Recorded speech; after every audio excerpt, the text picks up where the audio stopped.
Good evening. The Cypress-Fairbanks Independent School District Board of Trustees is now convened in a regular board meeting on Monday, September 9, 2024, in the boardroom of the Cypress-Fairbanks Independent School District, Mark Henry Administration Building at 6 p.m. I'd like to welcome both our audience members and our online viewers to the meeting. The board is here to set goals, view reports, approve budgets, contracts, and personnel appointments, and establish policy for the district. It's not the board's policy or role to handle daily operations. That responsibility lies with the superintendent. Policies and procedures are in place to address concerns. This is a business meeting of the Board of Trustees held in the public, but is not a public meeting.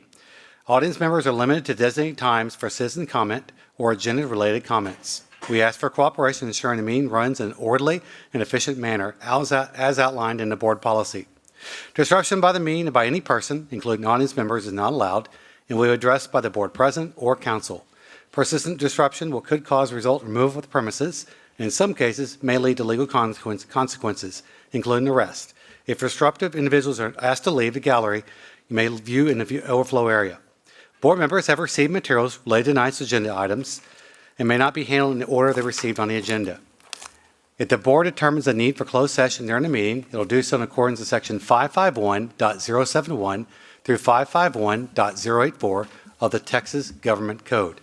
Tonight's proceedings are broadcast live on the district website and will be available for viewing afterwards. For the viewing to reflect the meeting clearly, please refrain from speaking while others are talking and keep your cell phones turned off or on silent. Thank you for joining us this evening and for your continued interest in the Cypress-Fairbanks Independent School District. Tonight we have Grace Hanley from Dr. Oliverson's office.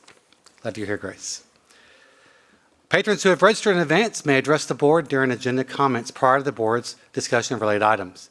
Texas Meeting Act prohibits discussion of complaints against a public officer or employees in open sessions. Such comments will be heard in closed session and may be arranged on the agenda. Patrons who also address the board citizen comments on any non-legitimate matters of interest, the same rules apply to those as well. Please note that the board members may not respond to public comments. This does not imply an agreement or validation of those comments. Participants should also be aware that public comments are not protected claims of defamation or invasion of privacy. For detailed instructions on registering, please visit our website, and patrons are asked to speak when their names are called or on the screen behind me. When you see your name called, please move forward to the reserved seats on either side. When you approach the podium, you'll see a timer on the monitor. You'll be given warnings at 30 seconds and 15 seconds to wrap up your comments. The total speaking time will depend on the number of speakers registered tonight. The invocation for tonight's meeting will be given by Reverend Dr. Sterling M. Allen, Senior Pastor of Cornerstone Global Methodist Church. Dr. Allen also serves as the Worship Director for the Covenant General Conference of the Global Methodist Church in San Jose, Costa Rica. He is married to Jennifer Allen, a 7th grade science teacher at Hopper Middle School, and they have a 10-year-old daughter who is a 5th grader and is elected student council member at Wells Elementary.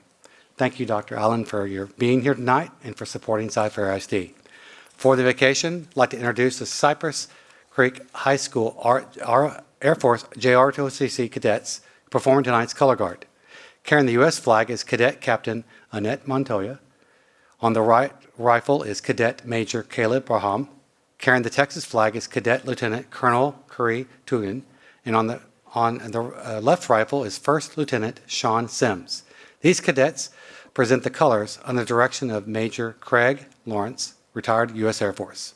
At this time, I ask you to please stand for the invocation and the Pledge of Allegiance following the Texas flag. Let us pray. Almighty God, we give you thanks for this opportunity.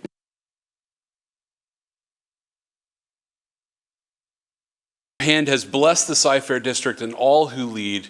We give you thanks for our administrators and for our board, for our teachers, and especially for our staff and those on the edges. We pray for our students, Almighty God, that they may be safe in all ways and live lives of joy as they come to learn and play together. We ask your hand of protection to be over all of our schools and ensure the hope of the future that's found in each smiling child. We pray for the success of tonight's board's meeting, and we pray for all those who come to speak. We pray, Almighty God, for a sense of peace to fall over this district and to be an outward sign to this state of the great things that they are doing. We pray all this in the name of Jesus Christ our Lord. Amen.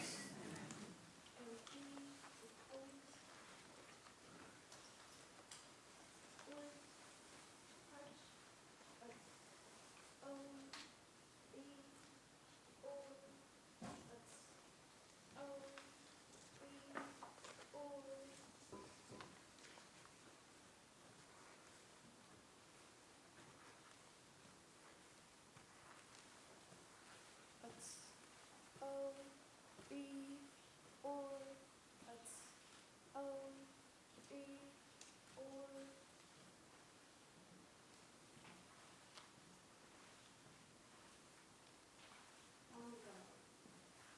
Hold.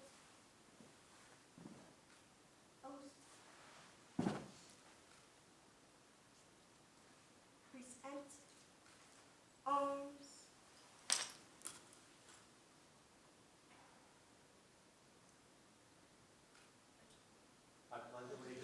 To the flag of the United States of America and to the republic for which it stands, one nation, under God, indivisible, with liberty and justice for all. The Texas flag, I pledge allegiance to thee, Texas, one nation, under God, one indivisible.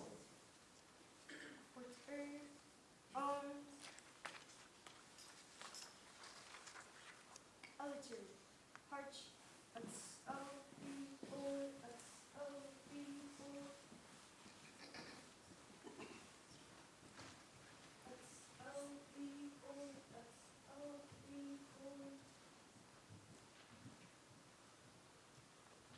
Thank you. Be seated.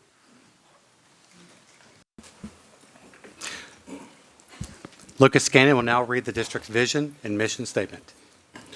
Our vision at Cypher ISD is formed from the acronym LEAD, to learn, empower, achieve, dream, lead. Our mission is to maximize every student's potential through rigorous and relevant learning experiences, preparing students to be 21st century global leaders. We'll now proceed with the remarks and announcements portion of the agenda. 1A, the superintendent will make remarks and announcements regarding honors achievements earned by staff, also district and community events and items of interest. Dr. Killian? Thank you, President Henry. CFISD welcomed back students on the first day of school on August 19th. We opened our 59th elementary school, Byrd Elementary School. Please enjoy this brief video showing the highlights. Oh my goodness, this has been such a labor of love. So many people made this happen, so much hard work. We're creating a culture of excellence. We have hired 100 of the finest educators in Texas right here. Our community is excited. This building is beautiful. It's just the best day ever.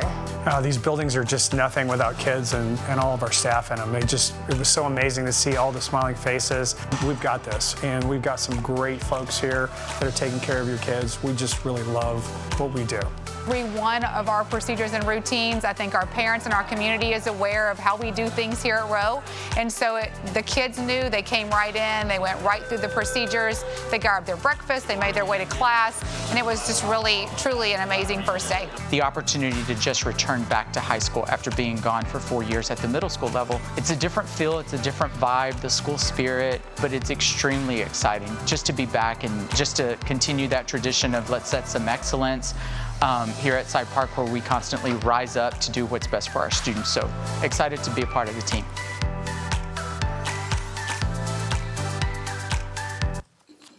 Thank you to all the staff that were involved in our school opening and getting things started.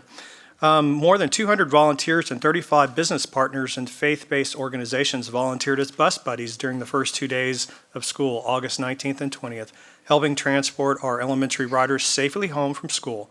Thank you to all the bus buddies and all the staff and the volunteers that we had.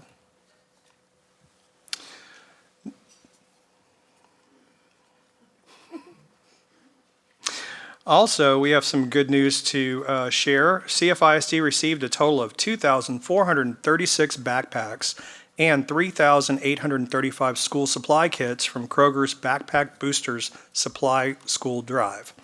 Held during the 2-week period in August, the school supply kits have been distributed to each elementary Title I campus, putting essential supplies in the hands of students on the first week of school. Thank you, Kroger, for that. The character trait for this month of September is fairness. Thank you to all of our campuses for emphasizing strong character for all of our CFISD students. Administrators have been out and about visiting campuses throughout the first couple weeks of school. I've had the pleasure of visiting over 40-something schools and love seeing all the students learning and servant leadership going on in our places. I will tell you that it's been amazing to see all the work being done on our campuses and all the efforts that our staff and our volunteers have done. Thank you very much for all that. All right, transportation. Wanted to give you a little bit of update on some of the things going on in transportation. All right, I wanted to provide you with a brief overview of what we have seen in terms of our transportation plan and how the district and community are working together. Since May, district staff have held 10 meetings with HOAs and MUDs to discuss areas of concern and look for solutions. Some areas have created new sidewalks, contracted with additional patrols, or committed to volunteers serving as crossing guards in neighborhoods. To date, CFISD has held 11 crossing guard trainings and trained 347 individuals, including 333 staff members and 14 community members. Last week, we opened up for additional classes for the community. If you're interested, please visit the district website to view dates and times and sign up. In the first 2 weeks of school, 111 of our officers worked extended hours to support traffic control around our campuses during the arrival and dismissal, as safety is one of our major concerns. Additionally, Precinct 4 and 5 constables and Harris County Sheriff's Office provided visible support at many campuses, focusing on neighborhoods where students would be walking to and from school. Thank you for all of the other agencies for helping support us. When transportation concerns are received by our Customer Care Center or CFPD dispatch, they are tracked and reviewed. If it is determined that the distance for eligibility was incorrectly and accurately calculated, then service has been restored to that address. Depending on the concern, some are forwarded to the county precincts for follow-up. Additionally, the 1 mile eligibility requirement calculation has been modified to coincide with elementary campuses' walker biker maps that were developed after the adoption of the hazardous route plan. Thank you to the principals for sharing that with our transportation department. I also wanted to provide you with an update on the bus driver vacancies. Transportation departments nationwide have grappled with driver shortages for years, but it has been worse since the pandemic. We are no exception. Reasons for this includes wages, required CDL, background checks, a physical, and the split shift schedule that they must work.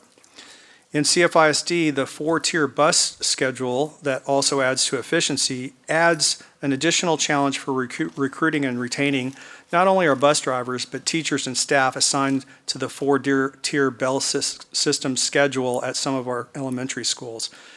It is a recruitment and retention issue for not just our bus driver staff, but also for staff at those campuses that have the extended hours. We've heard that from several staff members.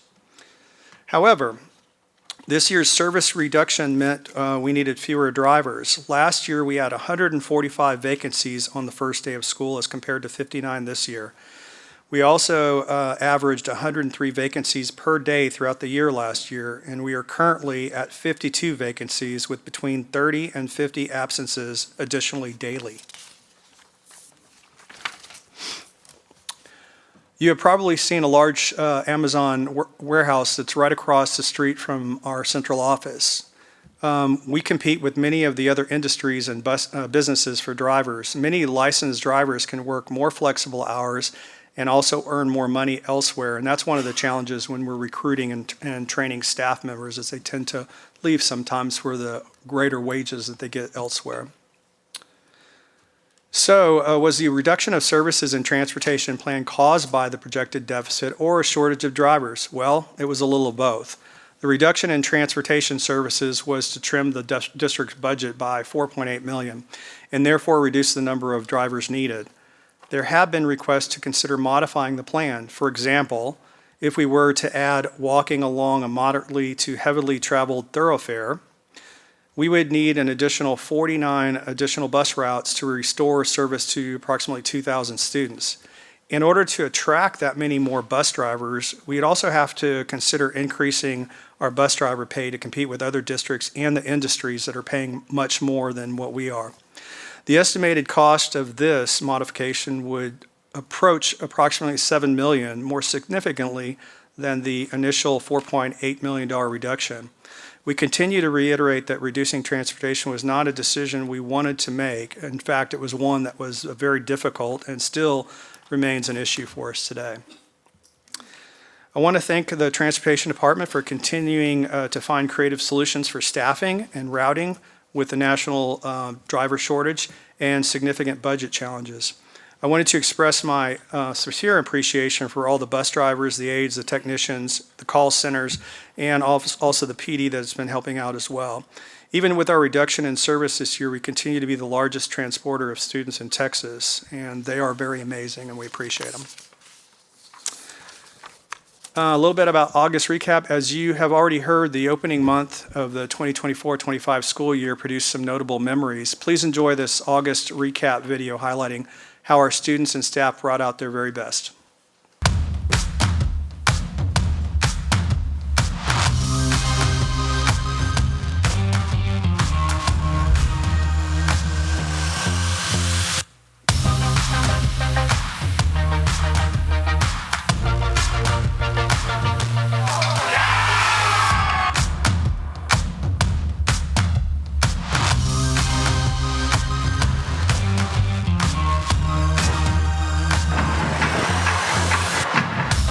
Congratulations on your tournament championship. We present you this plaque as Cypress-Fairbanks Team of the Week.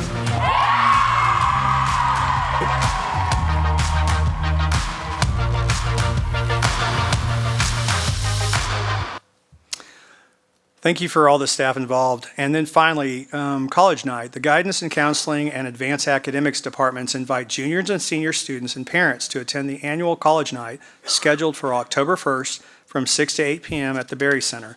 This is a great chance to meet representatives from hundreds of colleges, universities, and technical schools. Look for more details to come on our district website. And thank you.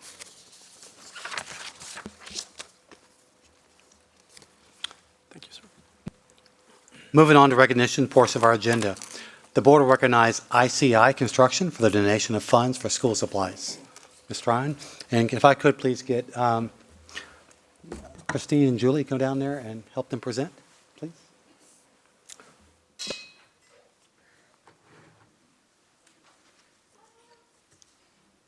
President Henry, Board of Trustees, and Dr. Killian, tonight we are celebrating a gracious, humble business partner that utilizes its resources for this community to strengthen and enrich the quality of education for our students. On behalf of CFISD, I am thrilled to recognize ICI Construction, specifically Bart Cobb, President. Sorry, Bart. ICI has an ongoing tradition of donating funds to CFISD at the completion of their construction projects, with the latest renovation projects at Holbrook, Holmesley, and Lee Elementary Schools. ICI designs and constructs safe, beautiful buildings that house our most precious assets, our students. ICI's most recent gift of $10,000 continues the tradition of impacting the lives of students across the district. These funds are designated for the purchase of school supplies benefiting economically disadvantaged students. Over the last 8 years, ICI has generously donated $180,000 to support our district. On behalf of CFISD, thank you for your dedication and for joining us on our path to amazing. Bart Cobb, could you please come forward?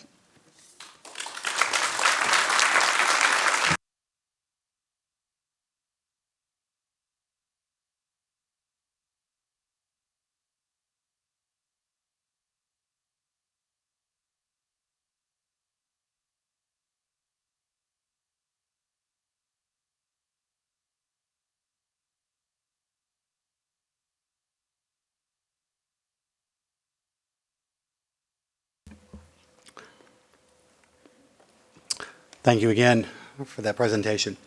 We'll now proceed with board comments. Board members may make comments on the portion of the agenda regarding student achievement, district progress, data, community input, concerns, observation of school visits, meetings, conference attendance, district and community events, initiatives. The board may not take any action on items discussed. Let's start to my left. Julie, if you'd like to go first, please, and we'll continue on down the aisle. Good evening. So the way I prepare my board comments each month is the day after a board meeting, I go home, open up my laptop, and I open up a Word document. And just throughout the month, As I visit campuses and read emails and spend time in the community, go to meetings, I just jot down my thoughts and impressions over the month. And then the day before board meeting, I sit down and try to make sense of it all. I also post about my activities weekly on my social media. This month, the notes that I made and the observations that I made include librarians working extra hard to cover multiple campuses and to effectively engage students, and parents concerned about libraries being closed because there's not a staff person available to cover them every day. I saw teachers and administrators standing outside in the hot sun and in the rain to facilitate arrival and dismissal as quickly as possible, and parents frustrated by long car lines. I saw parents concerned about their children walking to school in areas that do not have sidewalks and in bad weather. And I saw parents who were so angry that their bus stop changed that they blocked a bus with their cars and removed children from the bus by forcibly opening the emergency exit. There were also so many positive experiences too. A student athlete shared with me that he received his first college offer already this year. A student I mentor is enjoying her classes this year thanks to her teachers and a schedule that provides enriching and interesting electives. I've seen principals who are leading their campuses laser focused on their staff and on their student well-beings. I've seen nutrition services employees and campus staff working together to find creative solutions for ensuring students start the day off with a nutritious meal, including grab-and-go breakfasts and second chance breakfast kiosks in the hallways. I've seen teachers who are building positive relationships with their students and giving so much time and effort to ensure that students have the tools, resources, and educational experiences needed to be successful. Speaking of students, I also watched a webinar provided by the Charles Butt Foundation that shared the results of the 2024 Texas Teacher Poll. Just a few highlights. Texas teachers say the biggest problems facing Texas public schools are school funding, teacher working conditions, and student well-being, which includes discipline. 77% of teachers do not feel they are paid a living wage. Adjusting for inflation, the median Texas teacher earned roughly $5,000 less in 2023 than in 2020. 78% of teachers are seriously considering leaving the profession, and that's the one that worries me the most. Recruiting and retaining teachers in Cypher ISD must be a top priority for this board, for the administration, and for our community. We need to remember the school environment in which our kids are learning is the same environment in which teachers are working. Teachers deserve to be compensated and to have a high-quality work life. Campus administrators and staff are doing their part. Teachers are doing their part. It's now up to us and to us to do our part. We must advocate for the funding needed so that we can provide the best educational opportunities for our students and provide the best working environment for our teachers. Remember, many of our teachers are also parents. Most of them live in our district and they're taxpayers. They are vital and important stakeholders for us. I hope that we can move forward and focus on this priority in Cypher ISD. Thank you. Christine? Happy September, Cypher. It's been a whirlwind with the last few weeks with the official start of school and moving towards fall. I know students were excited to return to learn and spend time with their friends. Thank you to the parents in the district who've been getting their children to school. We know it's been a challenging time to do that. Thank you to the principals, the teachers, the staff, the bus drivers, the transportation department, and the police department, and the volunteers who have all been helping with pickup and drop-off at our most precious for our most precious cargo, our students. Hopefully, with the careful attention and the intentional effort of our administration and our principals working together to smooth things out, you have seen an improvement in the time spent getting your students to school. Thank you to the volunteers who signed up to be crossing guards in our district. Just a few things to know about that. Our staff that works before and after school is paid for that duty. There's been some comments that they weren't sure if they got compensated. They do. And we thank you for those who are willing to do that. That is a vital part of our schools, and a lot of them have been doing it for years and years and enjoy it. Also, Cy-Fair community members can sign up to be crossing guards in the district. Please go to cfisd.net/department/cfisd-police to be trained. I myself got trained last week and am looking forward to working as a crossing guard in the near future, so be on the lookout. There's a few specific things that you need to know about it, and the training is wonderful. I was blessed to take training from Sergeant Kurt Korenik, who is retiring next week, so hurry up and get signed up to get trained by him before he leaves. Also, Sergeant Greenman will be leading the charge after this, so I'm grateful to both of those officers stepping up and seeing what a vital, important part of our district that is. There's also been some discussion about Bus Buddies. It really is a wonderful program. It's been in the district for years and years. We could have used 500 volunteers. So we definitely need people to be a part of Bus Buddies. It's not just sitting on the bus, it's actually getting students who are new or young to our district to be belted in the seats appropriately and to get off at the correct stop. And we know stops have changed, and that's been a challenge for a number of people in the district. So I want to say shout out to all the bus drivers that have been working so hard to do their routes with excellence and improving their time. We continue to receive a number of emails on concerns in the district about bus transportation and identifying hazardous routes. I'm hopeful as we get through this day by day that we will get these issues addressed. Some areas that look like they need to be identified as hazardous have been brought to our attention, and I thank you for that. Please continue to let us know. Just an aside, posting issues on social media doesn't really help the board. We need to hear from you. If you have a concern, you need to address your principal, your local school, or the transportation or the police department with your concerns so that we can help you. I was glad to see that also the district had posted some information that was going around that was not accurate. So thank you to the leadership and thank you to the communications department for addressing those items and getting those out there. We want to make sure that we're spreading the truth and sharing that information with everybody. I do not have an academic safety and vision planning update for you because our meeting got moved to this week. We will be reviewing lots of information to help update our board monitoring system, to bring you accurate information and updates of student academic progress and safety. Speaking of safety, I want to emphasize that safety is a lifestyle. We should practice risk avoidance where we can to protect ourselves and others. I'm hoping that we can do a safety audit of our district and continue to assess our district to prevent things like what happened in Georgia and sadly so many other schools. We want to make sure that people know that Cy-Fair ISD cares about our students and our teachers and that we have rules in place to protect them. We want to make sure that safety is a top priority, whether it's in the classroom, the library, on the field, or while traveling to a competition. I would like to remind everybody that this is a budget crisis we inherited, and the lack of ESSER funds that we previously had has ended effective September 30th. The state also only partially funds transporting our students who live 2 or more miles away from school and 1 mile or more from elementary. However, Cy-Fair's Superintendent Killian mentioned, we have gone above and beyond this requirement, and I want us to continue to assess things in the district to make sure that we're trying to get our students to school as safely as possible. And I know that my colleagues share that sentiment too, I'm sure.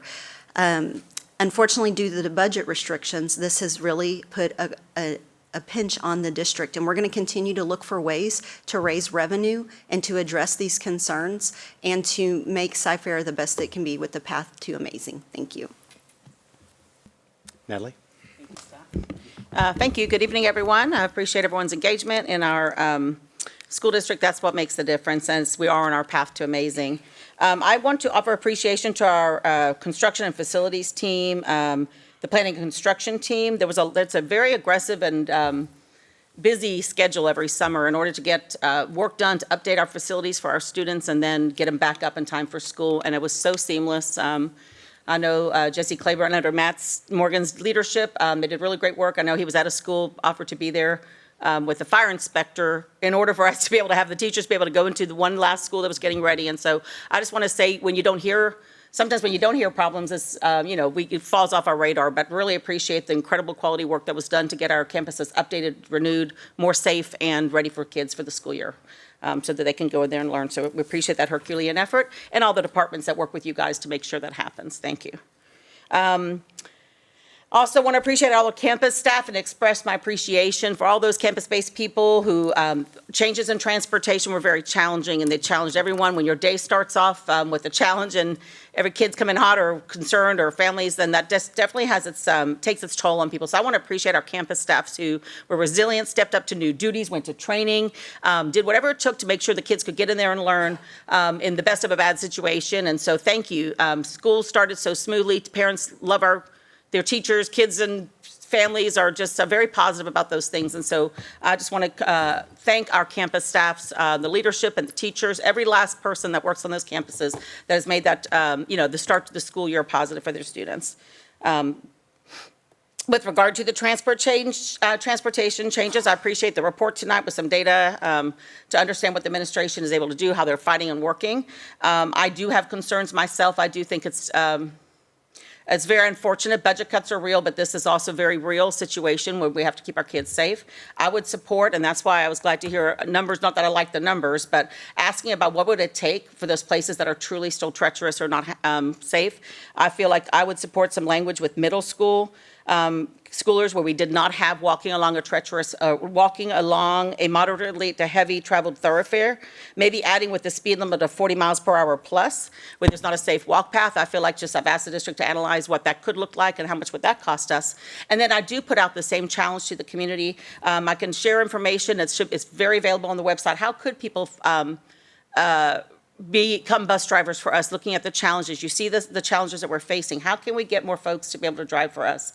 I'm asking our superintendent and the administration to be creative. Are there ways with split shifts? Are there ways to allow other people to engage with that work environment so that we can have the bus drivers, so that we can even consider being able to add paths if those are needed for students? So that's my questions, my challenge, because it is very disturbing and very problematic for any family or parent to worry about their kids and their safety on the way to school.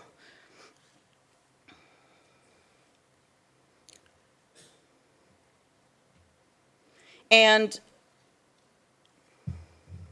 I'll say for myself, one of the things we did promise, when you run for office and you take this volunteer job, I basically knew that we came here, I came to be a voice of the community, to represent the values and the voice and the issues. And so I feel like the communication was a failure around this issue. And so I'm committed for us to really be able to work with the community in more ways and around the issues. For example, teacher retention and recruitment. And with the whole GPA issue that's coming up, where we're going to look at how we do class rank and how we offer a K-level or not K-level. We just really need to engage the community.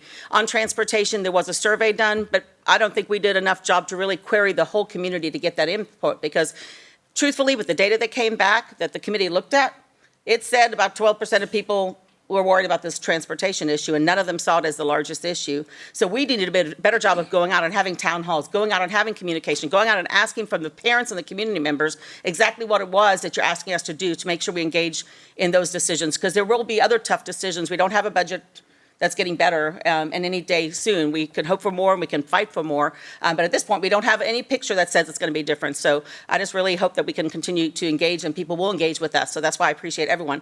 With the voices agree or disagree, voices are important, that everyone has a chance to say what they're wishing for our community. That's what I was elected to do. That's what I promised to do, not for titles, not for privileges. I came here for us to get the work done for the kids and make us the best district that is on not just a pathway to amazing, but amazing. On that note, these are the things I'm focused on: reading and rigor. And with regard to reading, I hope everyone will watch the board workshop that was held last week, Thursday. Dr. Macias and her team did a really good job of laying out for us the changes in our testing and our scores.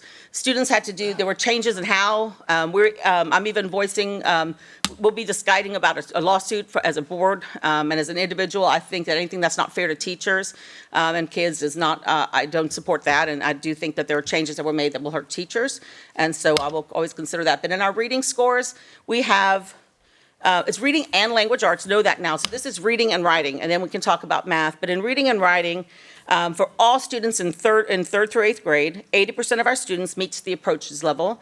So that's an okay score as far as the rating of that district. But that means if we have 118,000 kids and you take just those in third through eighth, let's call that 90,000 kids, and you times that by 80%. How many kids are the 20% that still weren't reading at the approaches level? That needs to be a real focus for us. We've got to get kids to school safely, but we also need to come together as a community and figure out how will we make sure all kids can read. And we had at the meeting level, at meets level, which means they're actually on grade level, 58% of our students were able to show that they were on level in reading and language arts in third through eighth grade. So we have a lot of work to do as we focus our energy together as a community on that pathway to amazing. We have to make sure that all our students can read. And not only that, we have an achievement gap. Our white and our Asian students are performing at least 10 points higher than our black and our Hispanic students and our economically disadvantaged students, which combines everyone. And that's been a persistent trend in our district since at least 2015. And so I do hope that we all can take all this energy, get the transportation solved, and keep going so that we solve this issue of really see what can we do around reading for our students. I'm also, I feel like as we discuss and we can have town halls and meetings around the GPA and the rigor and how do we really make sure our kids are best set up for their future success, I want to say that I'm about graduates that have purpose and a plan. We've made it a lot about things, and I've been an educator for 30 years in the accountability movement, and we did reduce a lot of things to a test, and I think that kids knowing what they plan to do when they graduate and having a plan for it that's super laid out and that has a pathway of that we provide for them as far as education, not just to college, but to whatever pathway they're choosing. That is the other thing I'm focused on. Program choices, we're in a political environment of choice, and as a parent, I made choices for my child for her schooling, always in public school. I'm a public school person, but I've made choices, and so making sure that we are still everyone's best choice, that we don't have to worry about whatever comes out of Austin. We know that we are the best choice, and we're creating programs, and we're engaging with the community and parents around anything that you're looking for your kids that we're not offering yet. If we're not offering it, we have buildings with 60, 70% capacity on my side of the school district. Let's figure out how we can offer a program, a teacher who wants to offer something. What can we do that makes sure we're the very best choice for every parent so they never have to look anywhere else? No one else can compete with our excellence, our facilities, our staff, our teachers. No one can. So what else are they looking for? Let's see what we can do to offer that. An example even this week that came up with someone in the neighborhood who was asking about online school options. That's something simple that we could do as Cyfair and do it with high quality. So there are things that people are choosing away from us that we can make sure to draw them in. And then also with the budget committee recommendation of having the WADA, where we buy in, we allow students to attend our school district and choose our programs. That is one of the brightest, beautiful ideas. What can we build that people want to come here for so we continue to increase our funding by having more students? And the last thing I would say is safety. Always I echo the comments of our trustee Kalmbach. If they're not safe, there's nothing, right? Because if that's the first order of business so we can do our main job of reading, writing, and arithmetic. And so I'm fully about those things. I'm elected, I was elected to do this in good faith. I promise to do that and fight for every day for those things that are help us to be an amazing school district for all our students.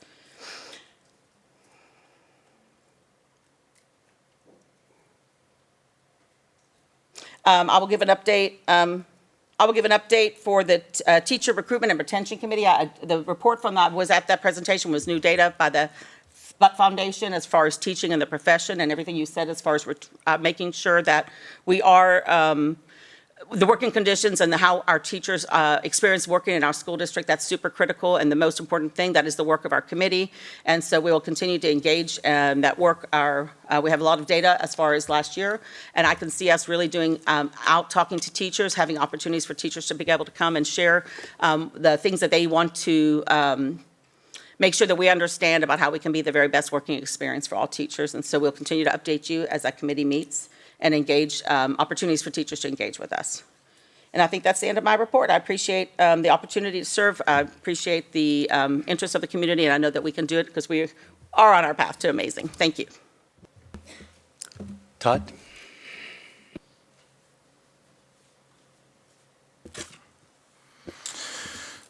To add to a little more context to the decision to cut 79 bus routes this year, let me begin by telling you that I've met with Matt Morgan, CFISD's Chief Operating Officer, several times in recent weeks.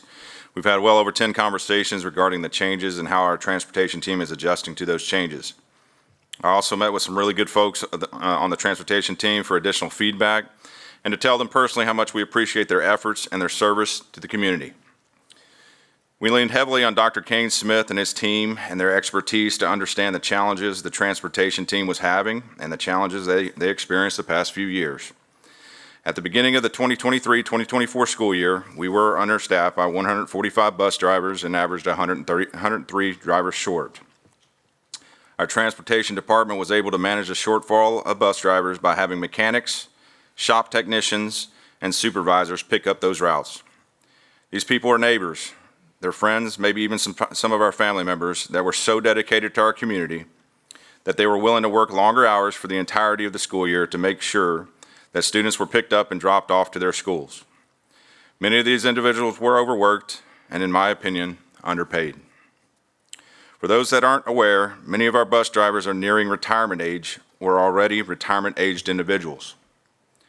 To continue to ask these folks to put in extra hours and responsibilities in addition to the tasks they were still required to get done for their job they were hired to do, simply put, it was not sustainable.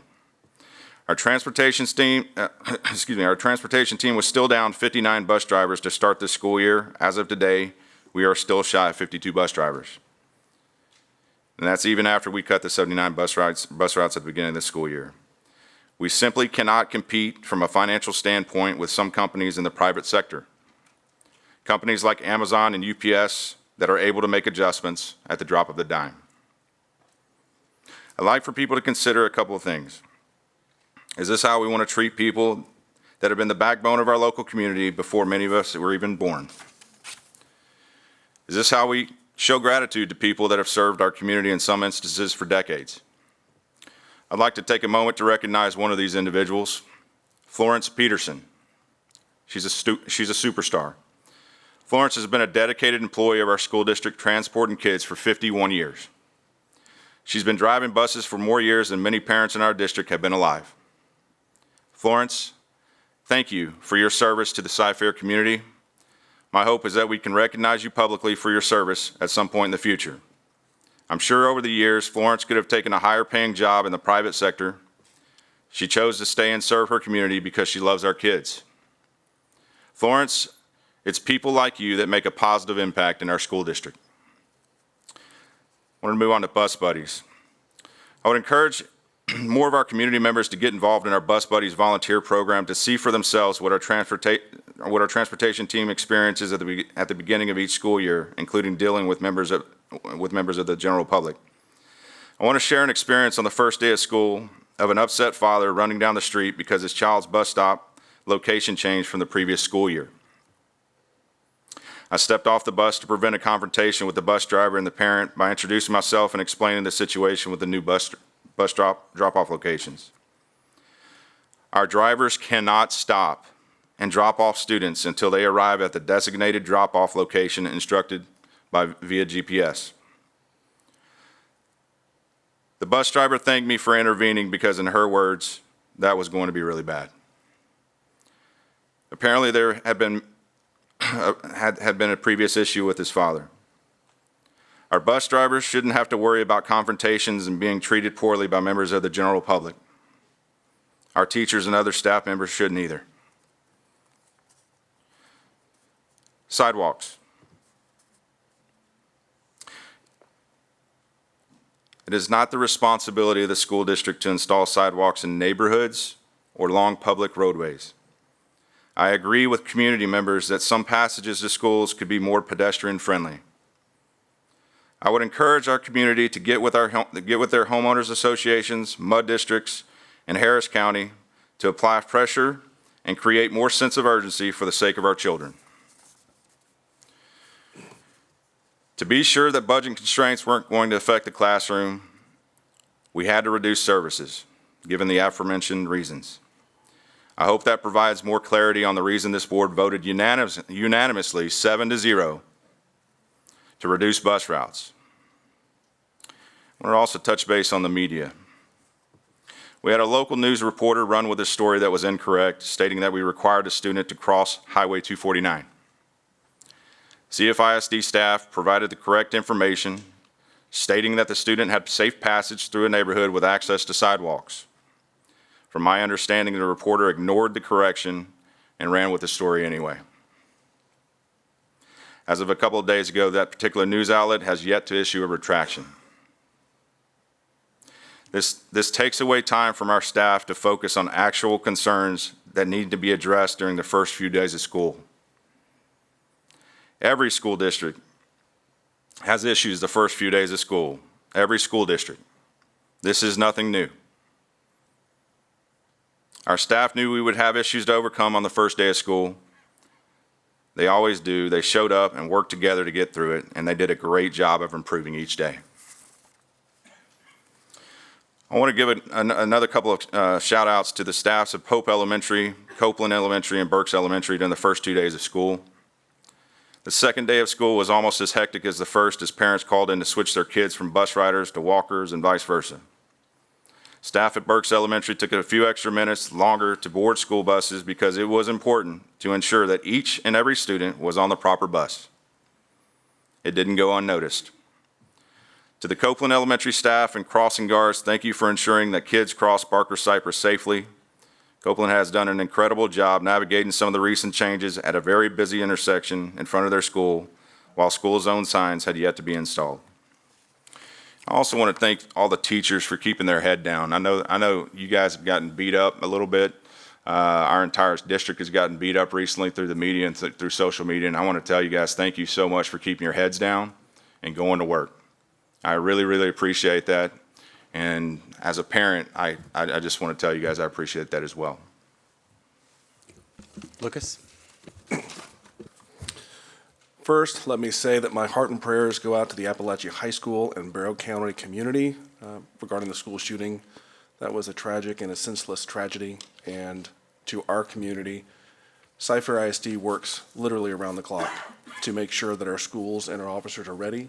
Thank you to Chief Mendez and all of our Cypher ISD police for all the work and the hard and the diligent focus you applied towards keeping our kids safe. Some logistical updates for the Finance and Operations Committee. We have not met as a committee since the last board meeting. We will have our first meeting of the year tomorrow on September 10th to prepare for the October board meeting. Regarding volunteer work. So this past month, I had the opportunity to serve on Bus Buddies, and we've already heard some discussion about it. In Bus Buddies, you see how our school teachers, our administrators work to have students understand what the process is, how do they go to hiker-biker, how do they go to pickup lines, how do they go to school buses. And I encourage our community to go out, serve on Bus Buddies this coming year, and see it firsthand for yourselves. The discipline, the care, and the thought that goes into showing our kids how to travel to and from home to get back and forth between the classroom and home. It is a marvel. It really is. And every day it got a little bit better. And as always, our first couple of weeks of school, there are opportunities for improvement. Our administration, staff, and teachers work on getting better. Our students better understand the process, and pretty soon it works like a well-oiled machine. Thank you to all of our teachers and our staff and all of your diligence and effort towards getting our kids off of the buses, from hiker-biker, from pickup, into the classrooms, and then back home again.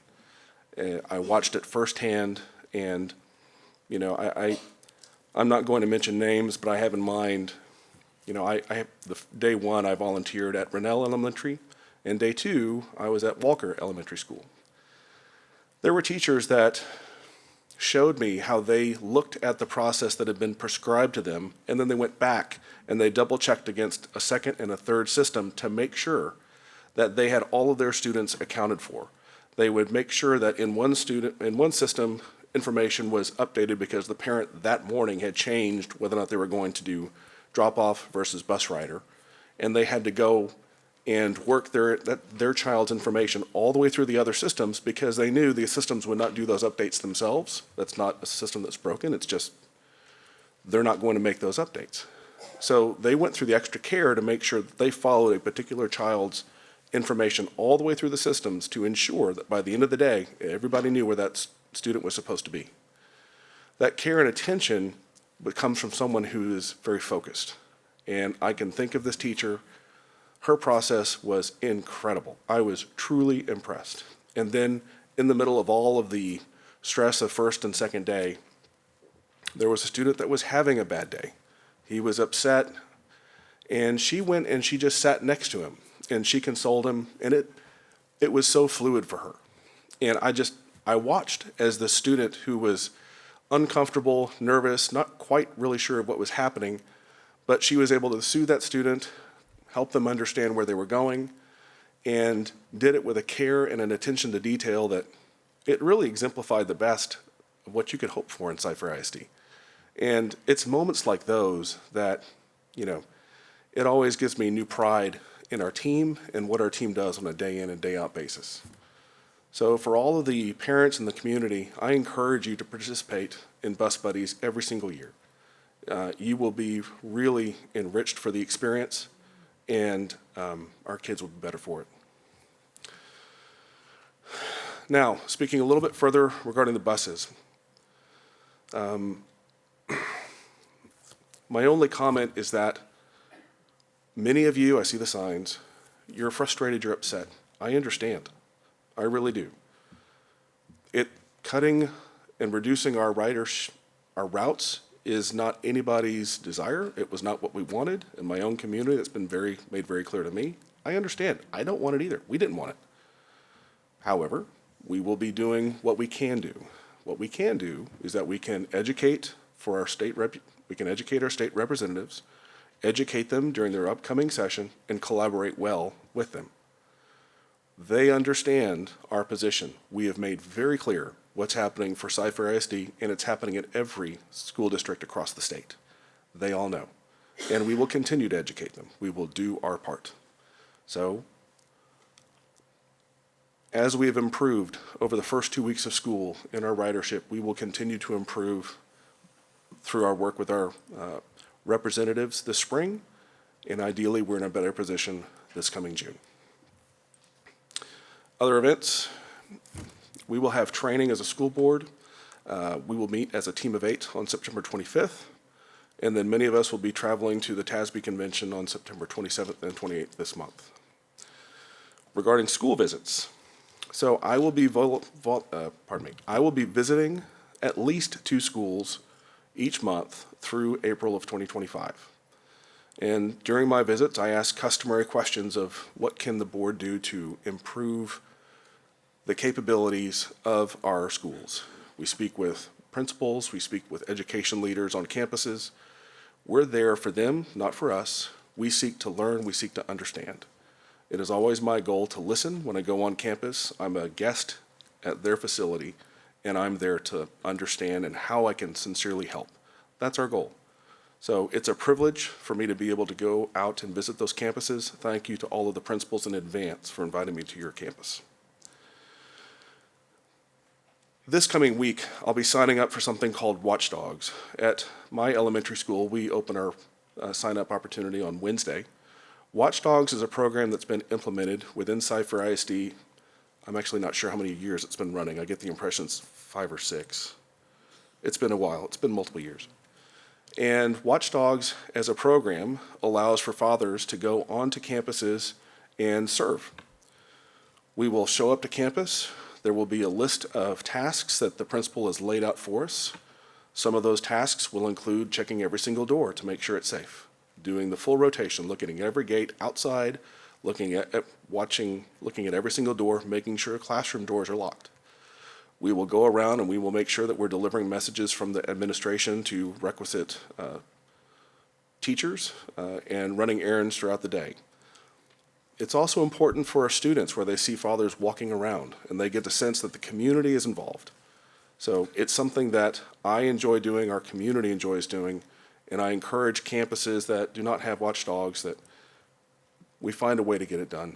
It's good for the community. It opens a really strong connection between the campus and the community wherever it's implemented. We have a real treat coming up in September. So we'll be dedicating the Ollie Mae Bird Elementary School. That will be on Sunday, September 22nd. I love going to dedications. It gives our community and school staff the chance to meet their namesake, hear about their lives that their namesake has impacted, and the inspirational stories that made them who they are.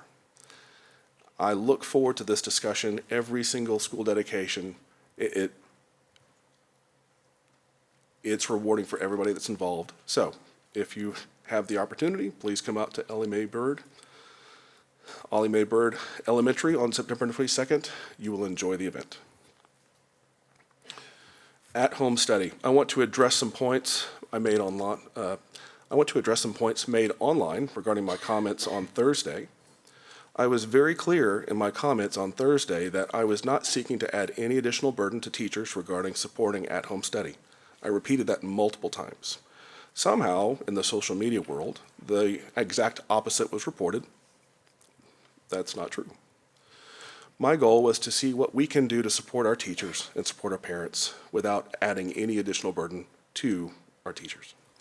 So, Dr. Macias, I can gladly report that my teachers themselves, for my daughter, were able to give me links that made it very simple to find the information that I was seeking so that I can, at home, monitor and keep progress and up to date with the study that the curriculum that my daughter will be going through on a week-to-week basis. And I look forward to seeing how we can deliver those same links without requiring our teachers to do so, because once you deliver the link, that's the link for the rest of the year, and it's easy to do. So hopefully we can find something that facilitates that without additional burden to the teachers, but it's a great way for our parents to become another resource to give our kids what they need at home. And I'll finish with STAR results. Our teachers work throughout the year to deliver instruction aligned to TEKS and to inspire those students to believe in themselves.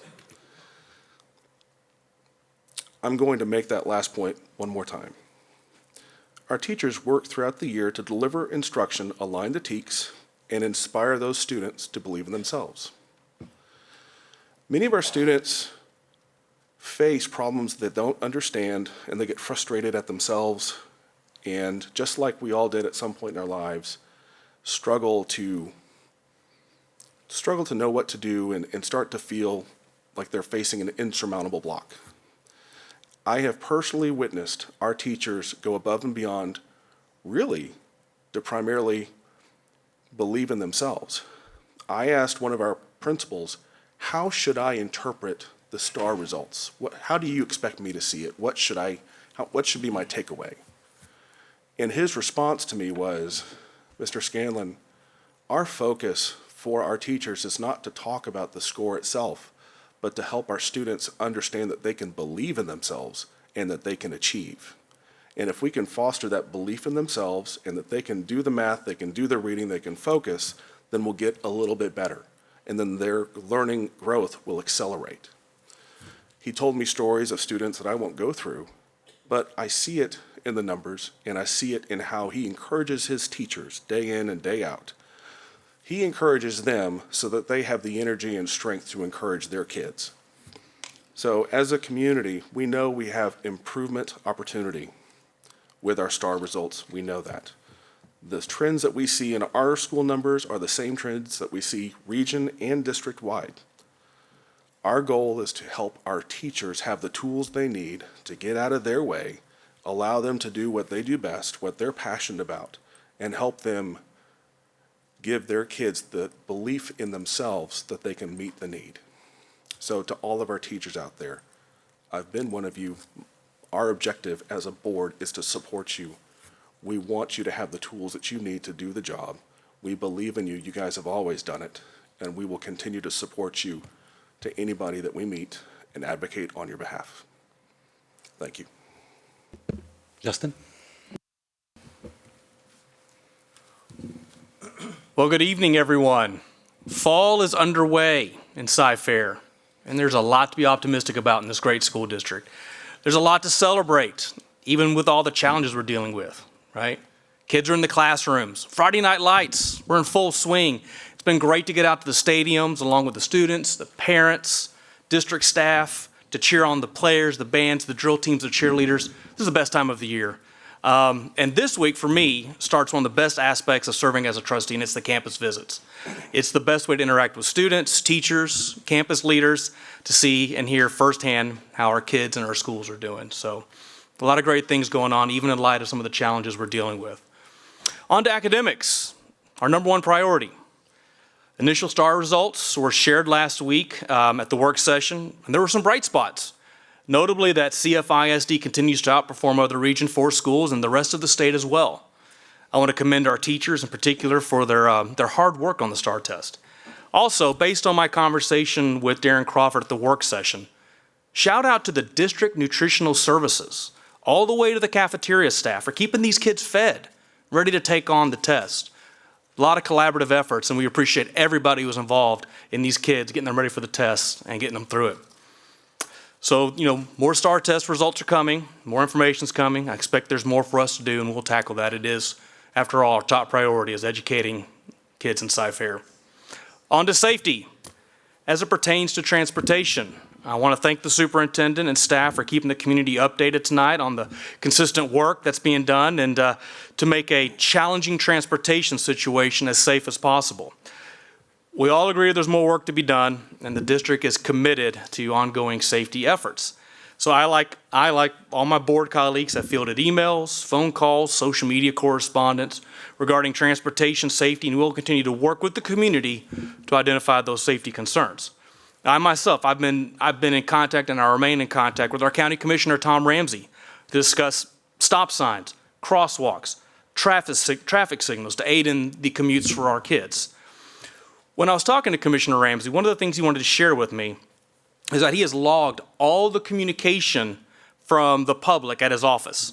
And from just the calls alone that he's received, they've identified $40 million worth of requested sidewalks.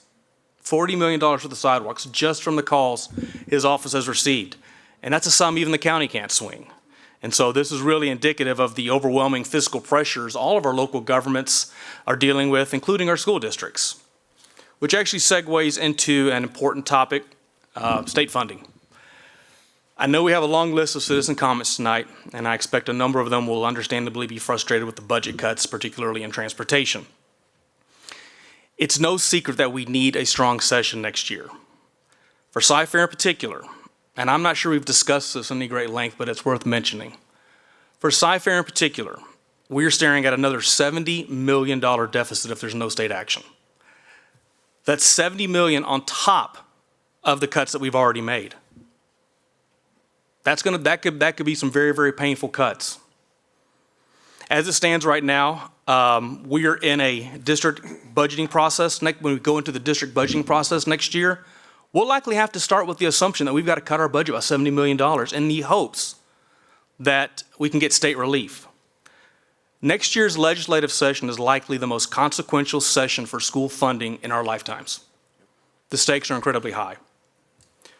We as a school district will be overly active with our state leaders to identify funding sources to ensure we're able to provide the educational services our community needs. Myself, Dr. Killian, Teresa Hull, Marnie Sims, we've been going over what our advocacy should be. What's critical and what has the best chances of being successful? So as also kind of serve as a governance committee report, those items will be delivered to the governance committee, and we'll have a meeting this month. My goal is to have a presentation to the board and the public next month that will outline CFISD's legislative advocacy goals and how Cy-Fair will be a leader in public school funding advocacy. And I want to close with a story, an observation I made years ago in my years running for office. Knocked on a lot of doors, lots and lots of doors. And I knocked on the door of one lady. She was retired. And I was talking to her about the importance of public schools in Texas. And she said, well, my kids are all graduated off. Why should I be paying school taxes? And I said, well, ma'am, when your kids were in school, was there some old lady on your street that was paying property taxes? And she's like, that's a really good point. And I said, if you think about it, we all have a responsibility to educate the next generation of Texans. In Texas, we like to talk about the Texas economic miracle. We're only going to have an economic miracle if we educate the next generation of Texans. And that's going to be our message. Thank you, Mr. Henry. I'd like to thank ICI tonight, but also all the other businesses that I've heard personally and around the district, that have donated so much to our district. Thank you to Dawn and her group for all the great things they do to help support our teachers and our staff in our schools. It's been exciting to watch our student athletes on the field excel in competition, displaying both skills of sportsmanship and skill in equal measure. Congratulations to all of them, no matter the score, for their hard work and dedication is paid off. Their efforts are a reflection of the excellence we strive for across our district. You know, it's often said that planes that land safely never make the news. With 1,000 educators and students we serve, the incredible work happening on our campuses, frankly, go unnoticed. Yet every day, stories of perseverance, innovation, connection unfold in our schools. Take, for instance, one of our fourth grade teachers at elementary school locally. Last year, she had a student who struggled with reading. The student always felt behind, doubting her ability to catch up. But the teacher saw potential in her and recognized that in herself as well. Together, they worked diligently each class period and after school. By the end of the year, she was not only caught up, but she was also leading class in the reading group. Her confidence soared. Stories like this are everywhere in Cyfair. They're the quiet victories. Though we may not make the headlines, they're the foundation of what makes this district great. Through the unwavering dedication of our educators and the resilience of our students, we are transforming the lives and shaping a brighter future for our community.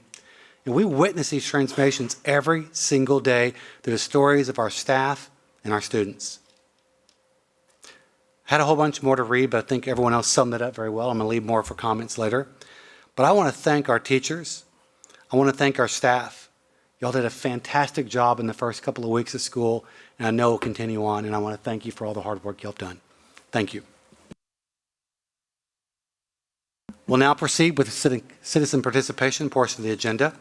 I'll now turn this over to our board secretary, Mr. Justin, ready to continue. Per BED Local, patrons may address the board during the regular board meeting under citizen participation on any matters of interest or concerns that are not posted agenda items. Individuals may only register to speak one time per meeting and must register in advance. We have 21 speakers in open chambers and 2 speakers in closed session. Each speaker will be given 1 minute. Our first speaker tonight is Jennifer Chenette. After every meeting, speakers receive a letter from the board thanking them for sharing their input, talking about how important citizen participation is and how it is greatly appreciated. But it's a far different story on social media, with claims about being attacked, ridiculed, and mocked, talking about community members and parents being mean.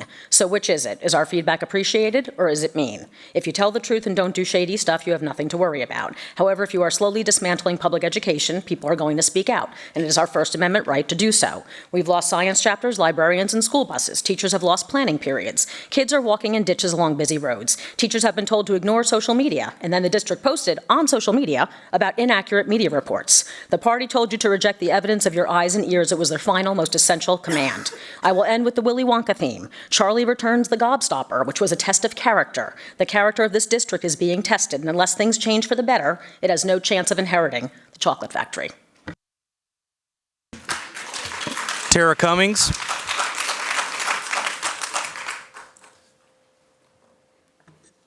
Cutting buses, censoring textbooks, eliminating librarians and other key positions, wasting time and money on a bizarre and insulting convocation, attempting to intimidate and silence community members at board meetings, overburdening and undervaluing faculty and staff. CFISD stakeholders are legitimately outraged, and our concerns are falling on willfully deaf ears.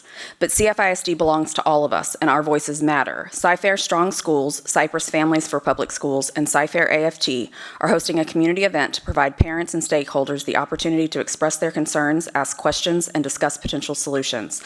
Please join us on Tuesday, September 17th at the Weekly Center. Doors open at 6, and the event begins at 6:30 p.m.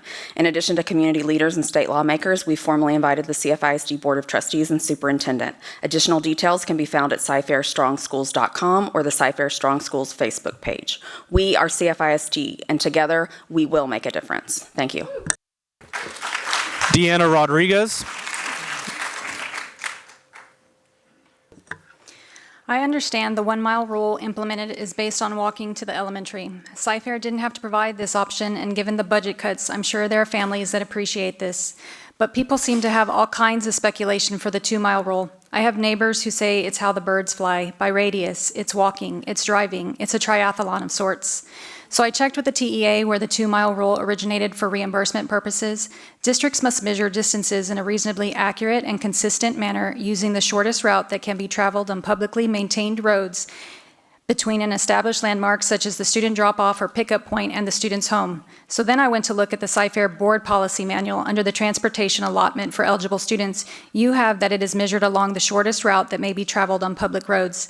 Please make sure parents, staff, and your software realize what a public road is so that we are all on the same page of how you are measuring 2 miles from point A to point B. Thank you. Heather Stokes.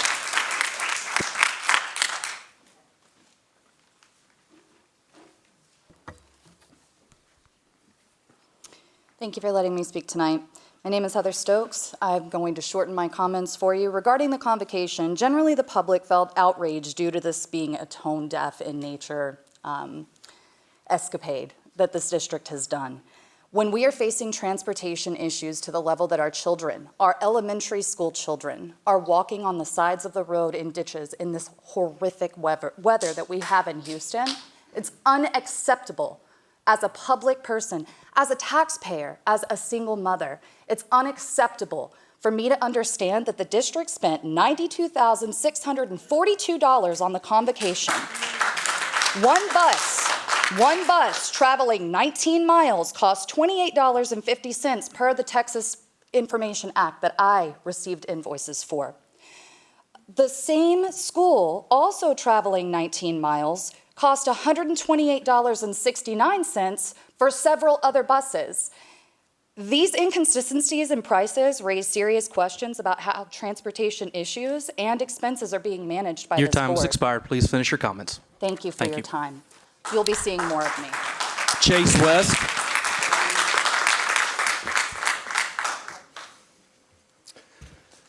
Good afternoon. My name is Chase West. As usual, I do not see my state representative, Mike Schofield, here.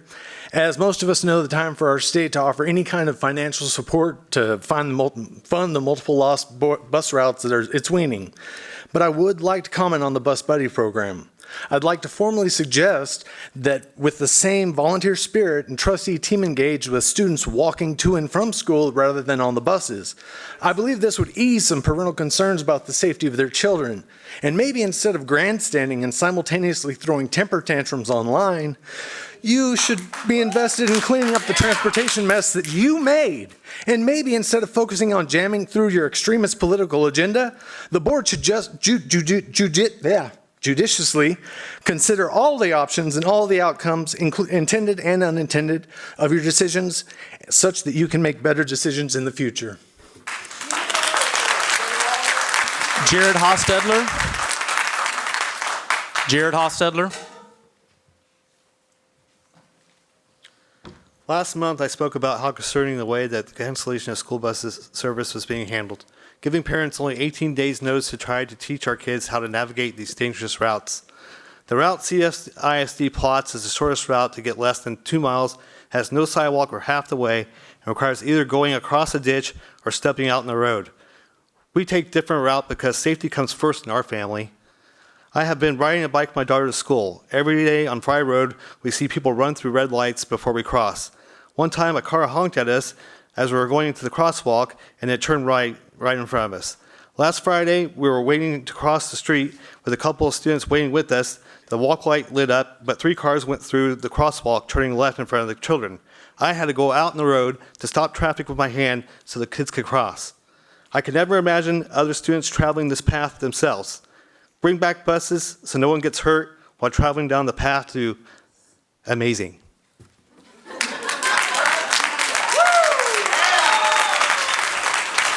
Cheryl Law. Cheryl Law. Sorry. Multiple bus routes that clearly don't meet district guidelines for bus service have been reinstated. We demand current guidelines to be updated so people understand what the real guidelines are along with how people can file for reevaluation. All student safety should be treated equally. Please reinstate all 79 routes instead of only certain ones that somehow managed to truly reach the board. $77 million of expenses were deemed necessary and taken from the emergency fund to balance the budget. The $4.8 million saved from the bus service cut should have been at the top of the necessary list, not removed from it. Student safety should always be a top priority for any school district. Please start prioritizing student safety over budget savings. If you want to be amazing, you get there by bus. Jenny Winkleman. While my first grader has bus service, her education is being affected. Since school started, she has not arrived before the bell rings, so she misses announcements every morning. Her afternoon bus is typically 20 to 30 minutes late. However, on Friday, she didn't get off the bus until 5:17 p.m. That is not acceptable for any student, much less a first grader. I would ask if any of you have considered what happens to kids walking in the dark and in the rain, and if they have the resources to stay dry and healthy. Like, do they have rain gear? Do they have more than one pair of shoes at home? I just don't think anyone cares. It's clear that the intention of this board is to erode the trust in public education so that parents will believe that the voucher system is beneficial. However, let's be clear. School choice is a polite phrase for exploiting and furthering divide between the haves and the have-nots. Okay. If your intention is not for the betterment of our schools, then step aside. We're going to vote them out. Okay. You have to, okay. This is Rosemary Wilson. This is the last warning. You've got to be respectful of the speaker speaking. So please be quiet so they can be heard. Rosemary Wilson.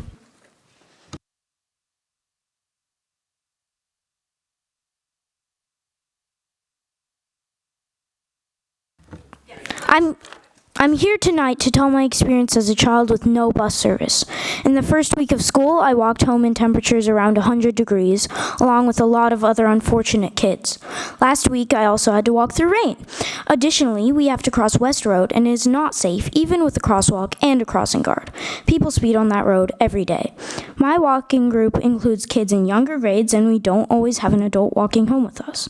It's quite scary to walk alongside West Road. We have to walk close to the fence so we don't get run over by a car.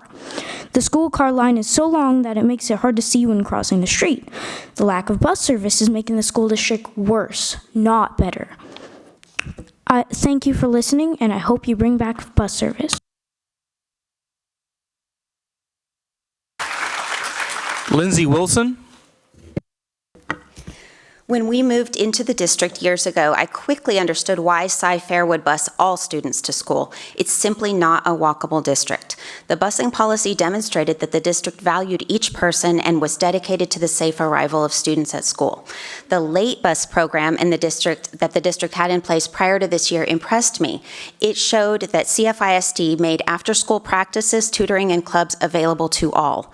The policy recognized that every student deserves a chance to participate, regardless of their family situation.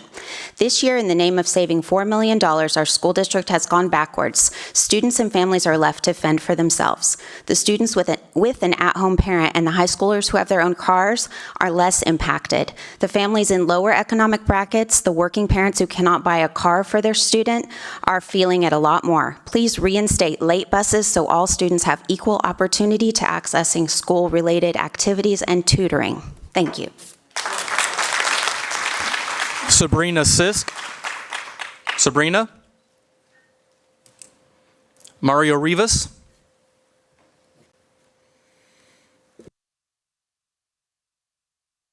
And if speakers could please move to the front and be ready. You know where you are on the list. That's one of the things that we request. Thank you. No problem. Thank you. Good evening, Superintendent and board members. I had a whole speech, but I think I have sent my sentiments through various emails to each and every one of you. And it's disheartening that only 2 of you responded. That's very, That's, I mean. But I have the routes here for my sons on Winford Middle School. And now there's a road work being done. I have heard several of you say safety, but I also heard precious assets. Which ones are your precious assets? Our children or political issues? Thank you. Charlotte Hostetler. Charlotte.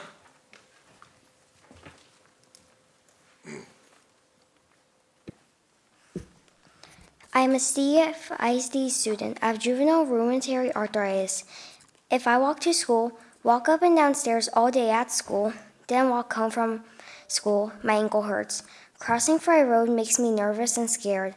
I'm worried I will not be able to play violin next year because I do not have a bus to go home and go to school. Thank you. Christina Milan.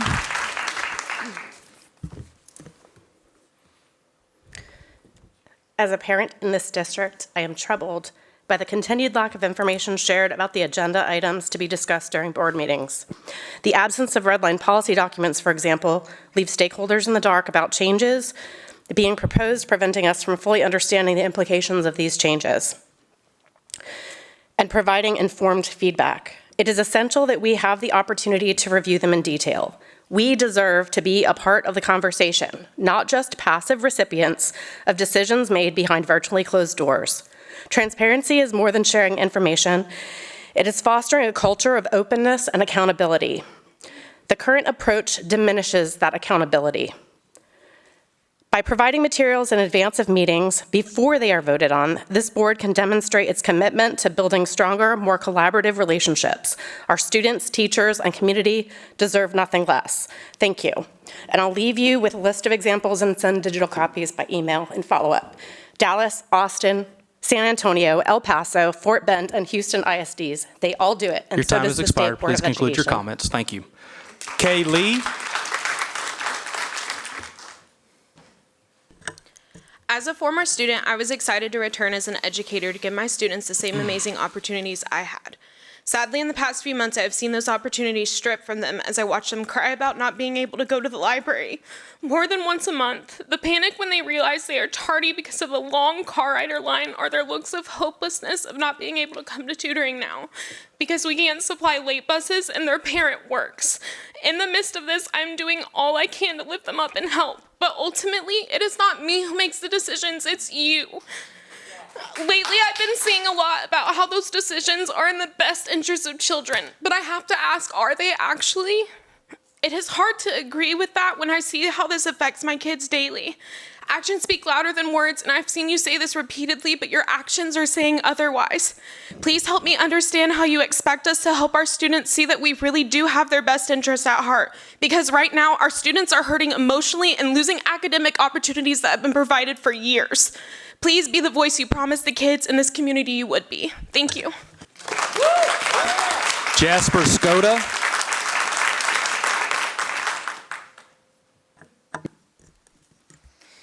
Hi, my name is Jasper Skoda, and I'm in fourth grade at Sampson Elementary. I think we should bring back librarians. They help us pick our books that we'd enjoy and set up fun activities for us every once in a while. When I came back to school this year, I noticed that my librarian was gone, and I wish my librarian could stay here with us for the rest of the year. Please bring it back, all the librarians. Gretchen Herrera. Gretchen Herrera. Daniel Cockrell.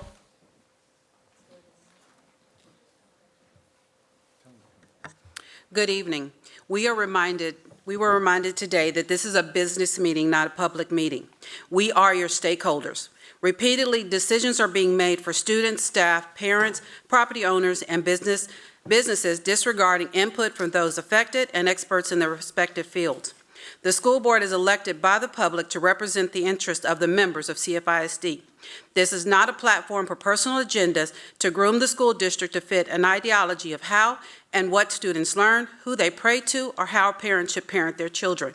Transparency after the fact and apologies for the cameras do not negate the fact that many board members are making decisions based on personal agendas, not facts or expertise, and do not support our most important stakeholders, the students of CFISD. Nikki Cowart. Am I able to speak? I stood up. I'm Gretchen Herrera. You need to come down so we can recognize you, but you're Gretchen? Uh-huh. Okay, go ahead. Uh-huh. Is that okay? That's fine. Thank you. I appreciate it.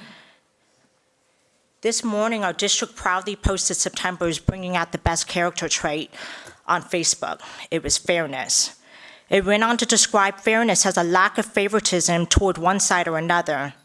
But if you're an 11-year-old, it's perfectly fair to ask you to walk 45 minutes in 100-degree-plus heat or the rain along a ditch to get to school and then expect that you'll have the same opportunity for learning despite your exhaustion, while your neighbor can be bused or have the privilege of being dropped off at school. It describes that by being fair, we make sure everyone feels important and respected, except if you're trans or not Christian or have hair that is not a natural color or voice your disagreement with the board's decisions made regarding our own children's futures. It then goes on to explain that when we are fair, we build trust and create a friendly and honest community, except our teachers can't be honest about the concerns of being burnt out and voice what they need without fear of retaliation.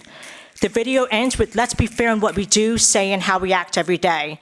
But the irony of what is expected of our kids and our teachers and staff, but not of our board members, is not lost on us all. Your time has expired. Please conclude your remarks. Thank you. Thank you. Nikki Cowart.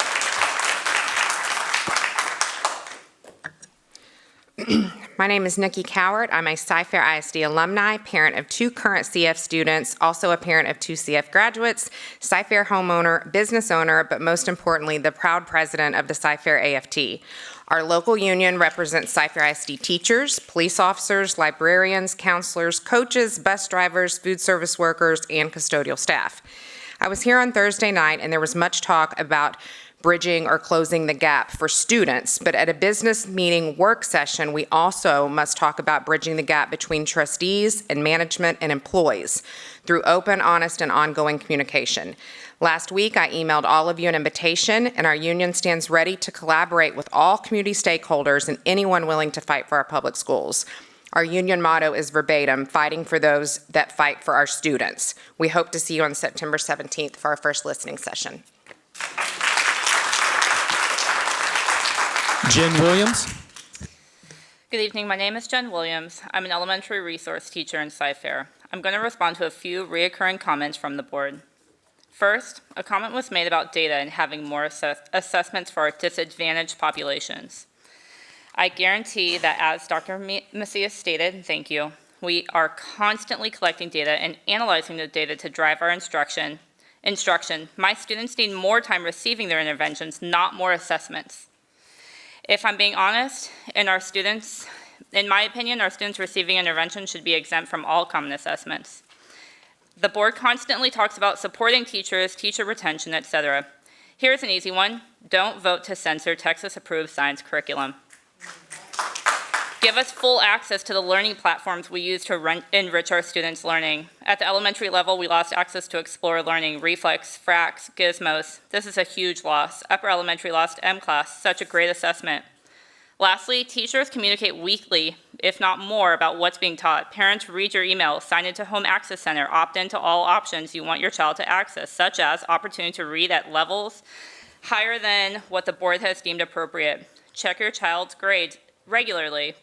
If you have any questions, reach out to your teachers. We're here for you. Thank you. Thank you. Brett Robinson. First, I want to ask if we have any attendance data that is recent and readily available that can help us to understand how significant the loss of bus service has contributed to the decline of attendance rates. And I also want to ask what the status is of the letter I asked you all to write last month to Governor Abbott demanding the release of $4 billion in education funds.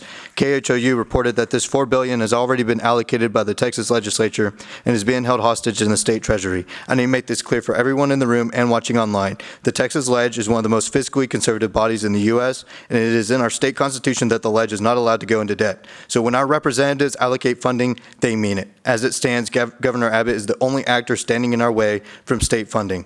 I will end by saying that your voices matter. As board members, this is a unique opportunity for you all to not only advocate for the needs of our district, but for the needs of all public schools all across Texas. The loss of bus service and over 70% of Texas teachers considering quitting shows how dire the situation is. Please write the letter to Governor Abbott. Thank you.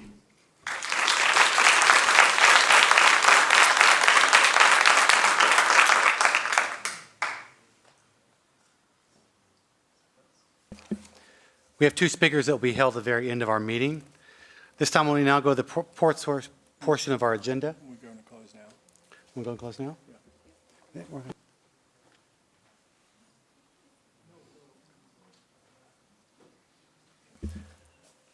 All right, can I get a motion to go into closed session then?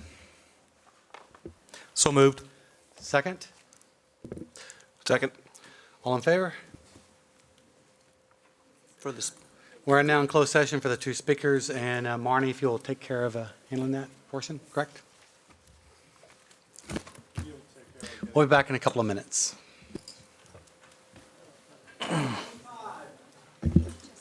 Ma'am. Oh, that's the timer for in there? Okay. Okay.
Can I get a motion to return from closed session? So moved.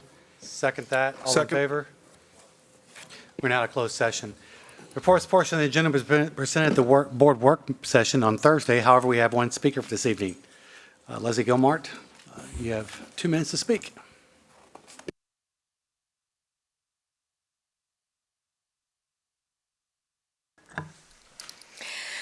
Last Thursday, this board discussed STAR and EOC data. I applaud the smart CFISD educators who ensure our students learn. Teachers analyze the data with far more depth than we saw on Thursday, and after teaching all day, they stay late to tutor with engaging intervention lessons and creative attendance incentives. Dr. Macias pointed out that our smart, caring teachers worked hard to prepare students for a new, more challenging, and some might argue, unfair STAR test. I was alarmed that Thursday's discussion, dominated by trustees who tout their experience in public education, was the opposite of smart. I'll add a few points. CFISD teachers get less than an hour a day for planning, grading, paperwork, parent communication, and meetings. It's delusional to think that's adequate. Teachers have longer contract days than they did several years ago because of closing the gap time, which requires additional planning. Our teachers don't have the work time they need because our schools are starved of funding thanks to the state legislature and the billionaire-led voucher scam. To address gaps in STAR data, trustees proposed adding positions, many of which were just cut because of the budget crisis. They also said it would be important to continue to brainstorm, but the smart move is simple. Tell your friends in Austin to fund our schools. Trustees claim to worry about students' reading levels, but the board just cut half our librarian positions, and a few of them have been trying to ban books for years. Not smart. Other trustees request more access to curriculum. As a CFISD parent, I have access to ample information. Let's be smart and work with the resources we have. Trustees want more frequent data updates. Y'all are on the board, make it happen, and look at the high-quality data that already exists. CFISD community, we can fix this mess if we vote smart. Let's send a pro-public school majority to Austin in November, and in 2025, let's flip this board and make CFISD strong again.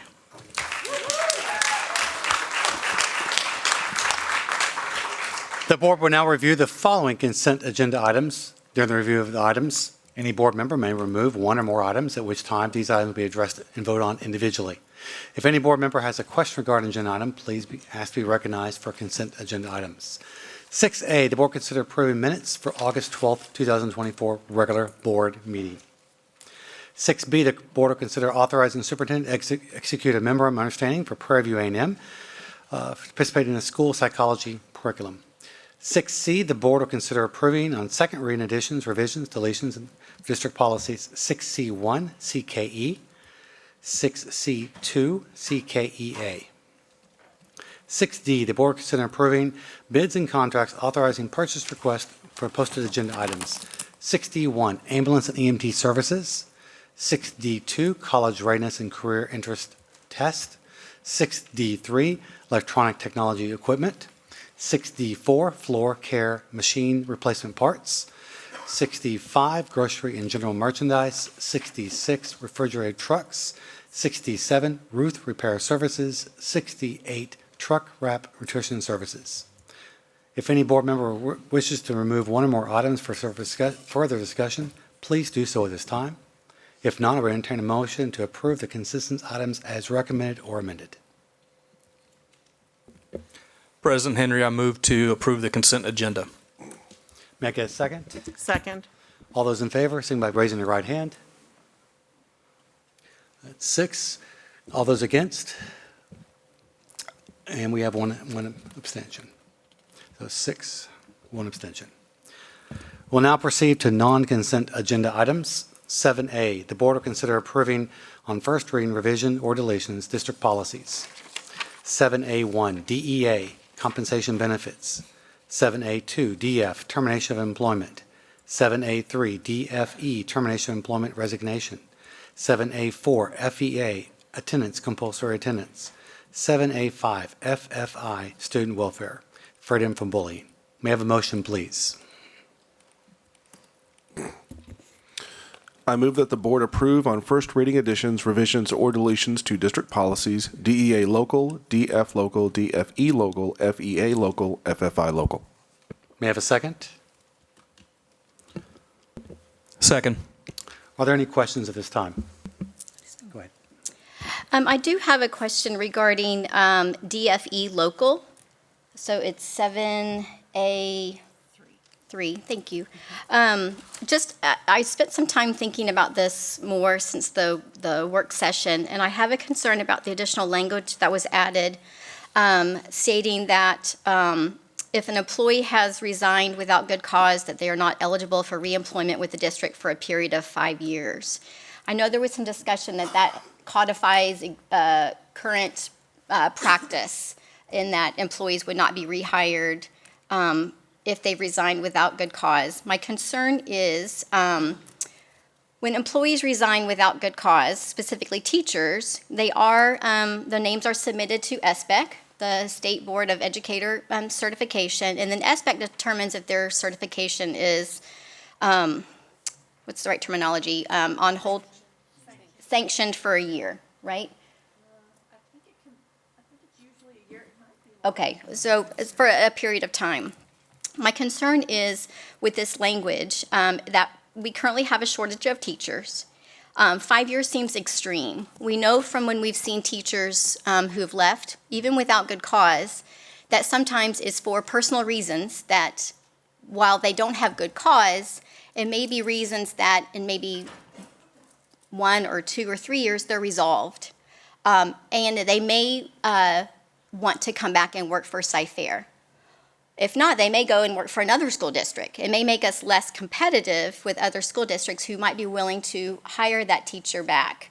I feel that rather than putting it in policy that they can't be reemployed for 5 years, that maybe it should just be 1 year or a shorter period of time. And then if they do choose to reapply for employment in Cyfair, the interview process can take into consideration, can ask, why did you choose to resign without good cause? What has happened over the last 2 years that have changed your personal situation? So at least we would have the opportunity to reemploy them, but the decision could be made, whether it's by the principal or by the department head, that nope, you still are not eligible for, or we still don't want you to be employed by our district. I just feel like this language is very restrictive and doesn't allow any discretion during possible interview process, specifically for positions that have been very difficult to fill in Cyfair. I'll go ahead and share. I don't support that recommended change. We previously had discussed when a teacher, Chapter 21 employee leaves us without good cause. That means that we've committed to them, we've issued a contract, they've agreed to be in a classroom of children who need them. And after the penalty-free resignation period, they say, I'm leaving, therefore leaving that class without a teacher, a certified educator. We have a process, an extensive process that we work through with employees. And so we don't take not having good cause lightly. Sharita's team works extremely hard. There have been many, the ones that come to the board, there's threefold that go to HR and they say, this or that has happened and I just don't think I can say. And you know what Sharita's team does? They say, well, do you have leave? Or are you familiar with, the Family Medical Leave Act? We have temporary disability.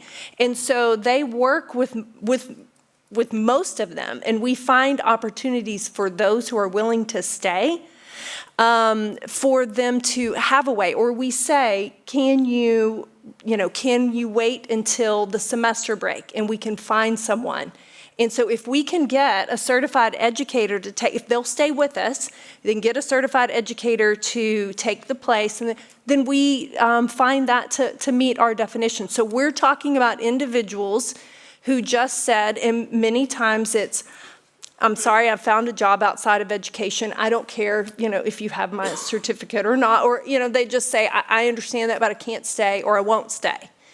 And so it's a small number, and honestly, if we have an individual who's unwilling to complete that commitment to us in that situation, I don't know that we want to bring that person back without an extended period of time to have passed where they can potentially reestablish a work history somewhere else.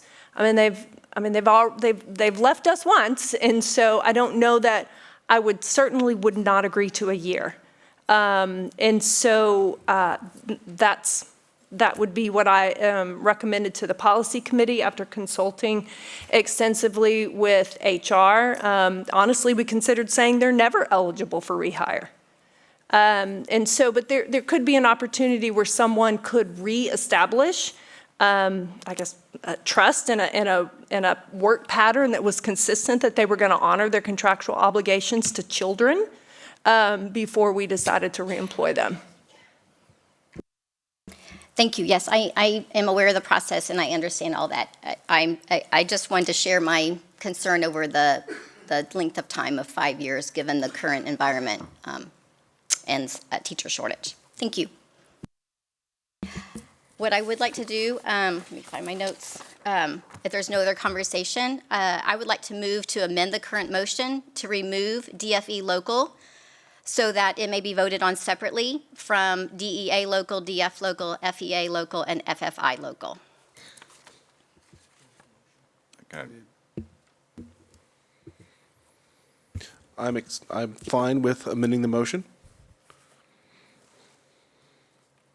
Is that a second? If memory serves me correct, I seconded it, and yes, I'm okay with that as well. Okay, so we have the amendment, so we're moving 7A3, correct? Is that the right one? Correct. Making sure. No, it's 7A, oh yeah, 73, DFE. That's correct. I would. Okay, all those in favor will now take a vote on, with the amended motion, removing 7A3, so we're going to be now voting on 7A1, 7A2, 7A4, and 7A5 only. And we'll actually take this back to policy committee to review again. Take a look at that. All those, what's that? It's a for and against. Is it being removed from the agenda or just It's being separated off.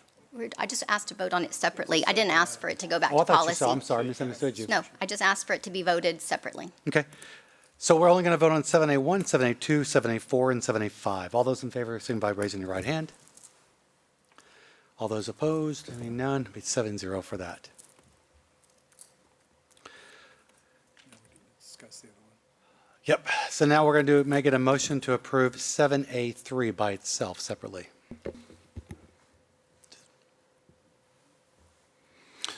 I move that the board approve on first reading additions, revisions, or deletions to district policies, DFE local. 7A3. And I'll second. Discussion now on this. Dr. Killen, you said you want to add some comments? Yeah, I just wanted to offer maybe some, an opportunity here. So when we put it in policy, it's very restrictive. Administration can't do anything. Right. So maybe we do need to amend the length of time and then maybe put up to a longer amount of time in regulations, but then also give administration the ability to reconsider. Yeah.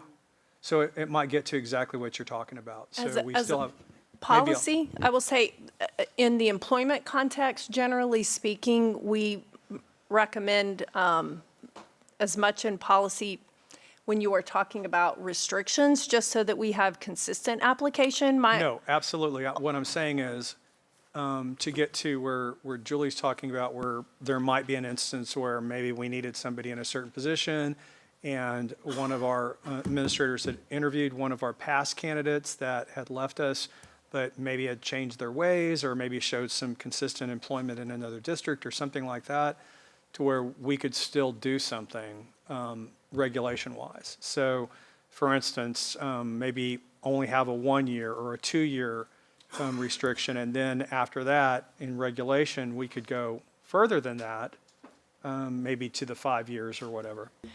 You'd have to do the opposite. You couldn't do more in regulation than policy, but you can say in policy up to a certain number, and then by regulation, you could say, Right. above 3 years would be less than 3 years would be superintendent approval. Does that make sense? Yeah, so would that get to where you wanted to be?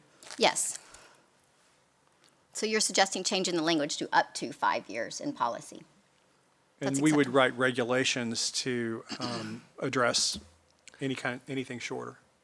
You left that dangling in the very end. You also said, and up to the superintendent. Do we also have to add that same language as well?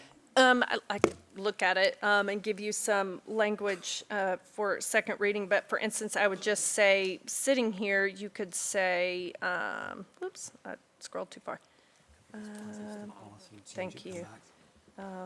As it currently reads, reemployment with the district for a period of 5 years after the school year in which the employee resigns. So it could say not eligible for reemployment with the district For up to, for a period of up to 5 years after the school year in which the employee resigns, as determined by the superintendent. Okay. Can I make a 'Cause- recommendation? Can we just return this back to policy? I would like to make a comment Go ahead, Natalie. before we return it to. Just now. I'm not sure how we got an eighth member of the board. I don't know if, as a member of the dais asking a question, for that to come from council. I do appreciate the update on policy. I'm going to say that, first of all, I mean, to the point made that it's an environment where we want to be able to hire and keep teachers. That's absolutely the truth. But I would also say we sit through hearings and we have, what percentage of people is this in the end? It's less than 1% of a percent probably of people that have actually lost. And the opportunity that our HR department, I want to really commend them. There is an incredible process of making sure any teacher has every opportunity to show every bit of evidence possible. They can come back in time over time, even after the fact, and they can show evidence and we clear them, because this district didn't have this policy of really holding people to the law until last year, whereas other districts were holding people to the law, that they needed to honor their commitment. We're talking about a tiny percent of people with every opportunity to say, get a real reason why they could leave a group of children. So I will take council's point. You committed to a group of kids, and none of us wants our kid to lose their teacher to anything that's not a really legitimate reason. So I will support this language of saying up to, but I'm going to say that it's not a really great idea for us to go much. 1 year later, no way, you haven't shown me that. Did you go to another system for 3 years maybe? Show that you were a consistent employee who attended well, who was there for your kids, and you made some changes? Maybe I could go there. So I would support this as a discussion of our board, and then bringing it back to policy committee and bringing it back out here for discussion. I would support that. I recommend, I don't know, what is procedure here? May I comment? Marty, can I just table this 7A? Thank you. I'm just going to table 7A3, send back to policy. 7B, the board will consider approving on dual readings, additions, revisions, deletions, of district policy. 7B1, we do have one speaker, Austin McGowan. You have 2 minutes to speak. Hi, I actually want to start with a quote from one of the board members, and then I'll kind of sort of tie it back into this policy thing. This is from Ms. Blassingame. It says, she said, when a community erupts, it's because they're feeling their voice is being invalidated. Their base concerns, their gut level concerns for their community are not being heard. When people are dismissed or invalidated, there's a call to action, and that's when we're seeing in our community. People are responding to the fact that their voice is not being heard. Instinctively, as people, we know that when we're heard. It's when we get a response. It's when we open the pathways to new ideas. It's when there's dialogue. It is when you know you're being heard. And it's critical that members of our community, students, teachers, and all of the constituents of CFISD are heard. We deserve to have our voices heard. I've spoken before y'all many times before, and I don't actually think I've ever given my background. I opened Bridgeland High School. I was the computer science teacher there. 7 preps, 4 clubs every day after school. I left because COVID just made it too overwhelming. I had a daughter. Even now, I get up every morning and I load 7 kids into my van and I drop them off at middle school. Then I come home and I wake my 5-year-old up and I get her ready for school. We want to be heard, and that makes it really hard when y'all don't post the policies as attachments. I have a master's degree in computer science. I work in post-quantum cryptography. I do math that most people would never even imagine, and I do it all on a computer, and I would love to contribute my expertise to the technology policies. As a computer science teacher, I impacted with all of the legal stuff with student data and going out into the world and all of that. I am such a valuable resource on this, and I cannot give you any feedback because when we ask you to post the stuff on the agenda, you refuse and you give us your ire. So please, let us contribute. Let us be heard. Let us help you. That's all. So 7QC, technology resources. Can I make any comments this time? May I get a motion, please? 7B. I'll move. Sorry, I move to approve policy CQC local 2024. Thank you. May I get a second? Second. Any questions now, Nellie?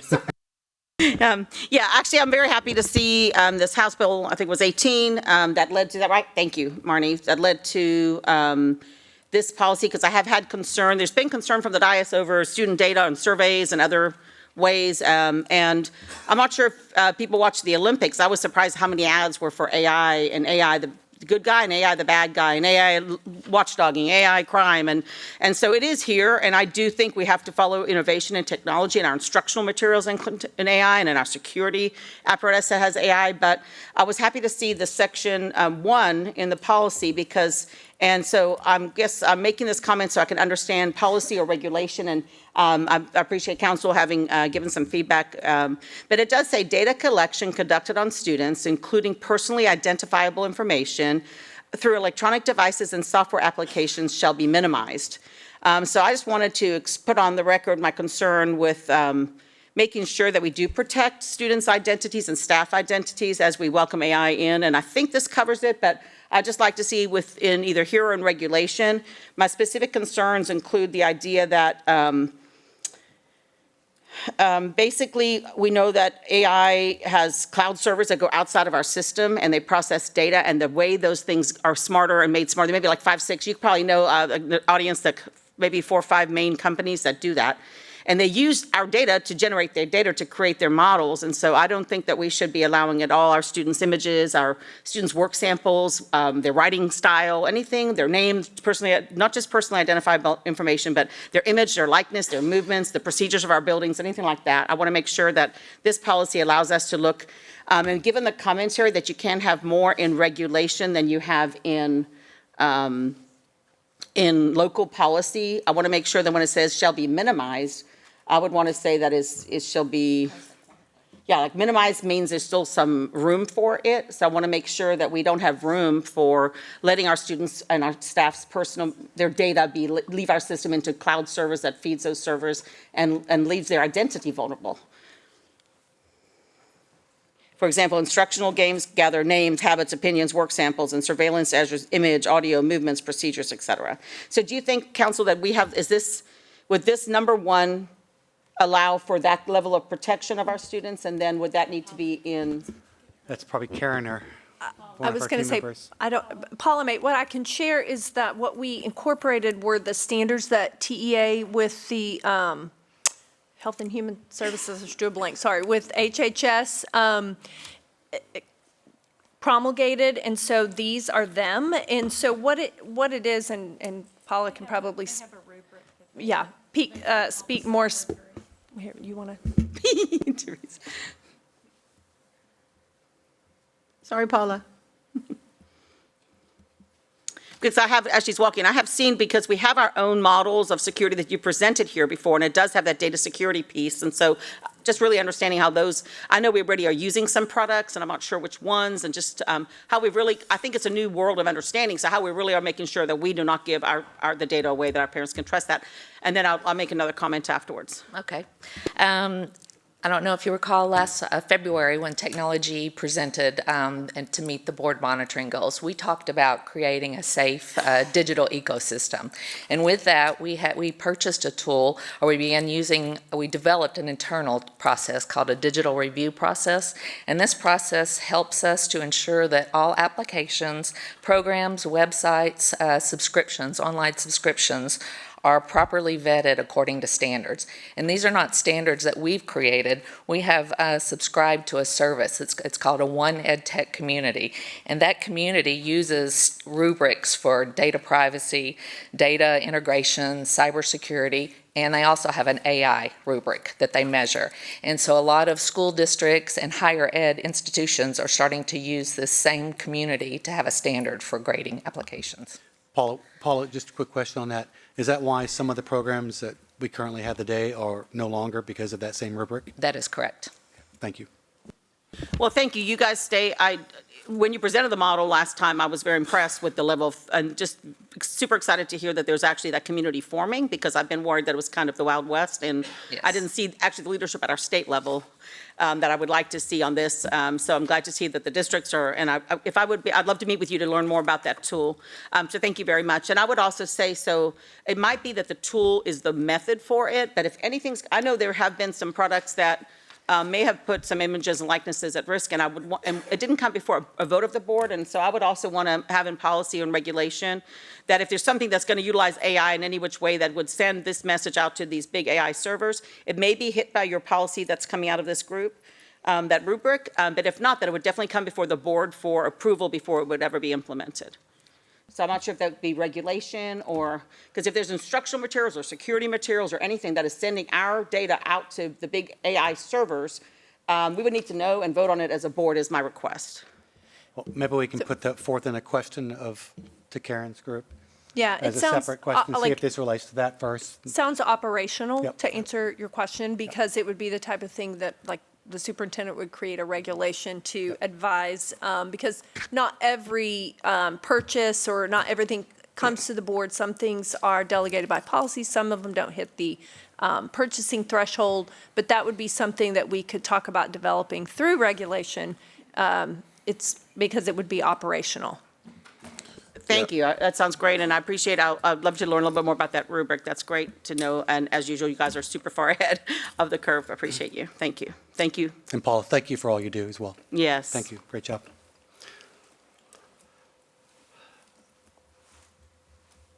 All right, we'll now take any other questions? I'm sorry. Seeing none, we'll now take a vote. All those in favor, signify by raising your right hand. And that is approved 7-0. 7C, the board will consider granting a temporary easement to Harris County. May I get a motion, please, for 7C? The board will consider granting a temporary construction easement to Harris County and authorize the superintendent or designee to negotiate the final terms and execute all related documents. Second. Any questions? All those in favor, signify by raising the right hand. It is 7-0. 7D has been moved to the very end of the meeting because it will be in closed session. 7E, the board will consider making determination that good cause not exist as required by law for the following individuals listed in the agenda item to resign their respective employment contracts. This item was disclosed in closed session. We do have one speaker, Diana Alexander. You have 2 minutes, please. Esteemed board members and staff, I am speaking tonight to acknowledge the resignations of several staff members. I don't claim to know their stories.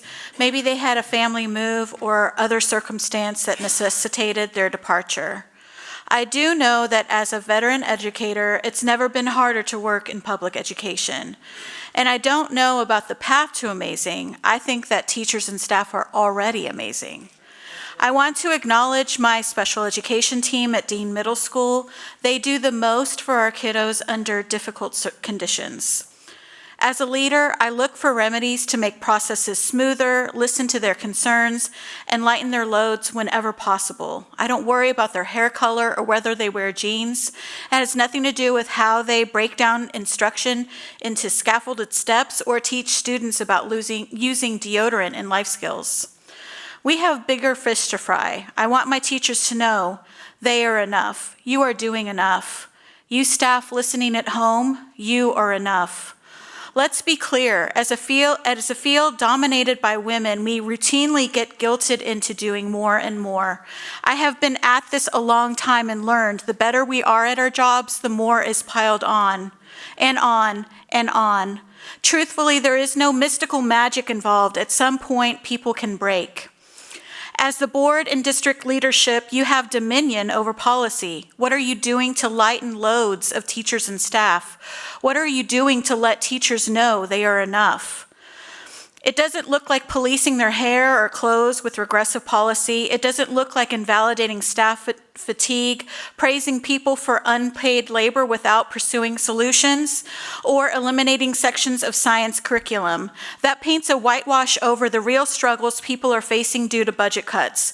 We need money from Greg Abbott and his legislature. Ask for it now. That is how you advocate Your time is up. Please with the conclude your community remarks. for our schools, staff, and students. Thank you.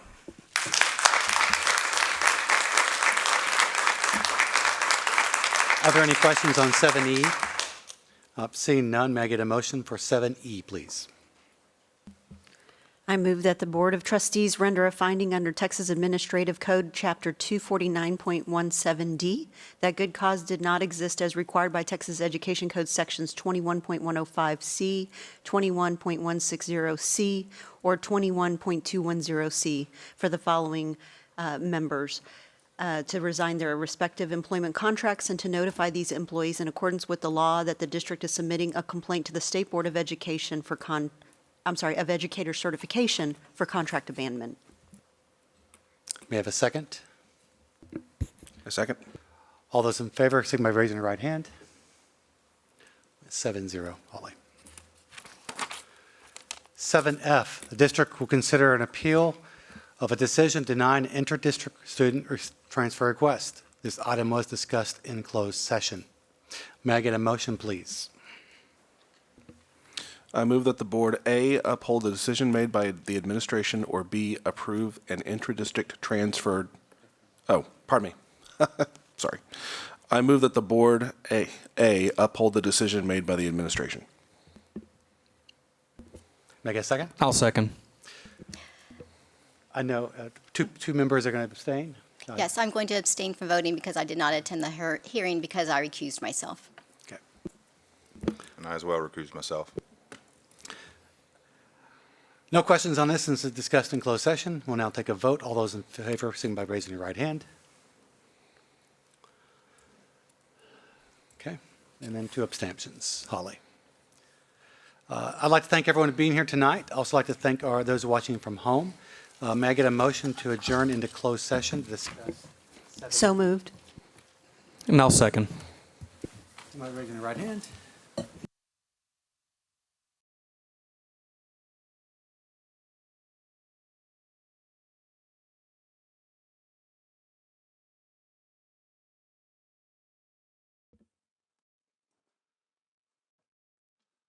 Can I get a motion to return from closed session? So moved. Second. All those in favor? Closed session.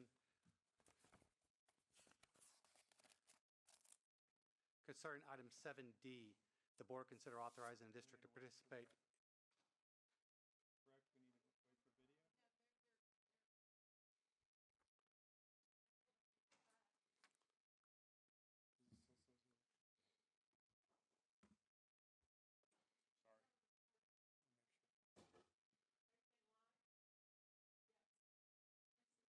Good.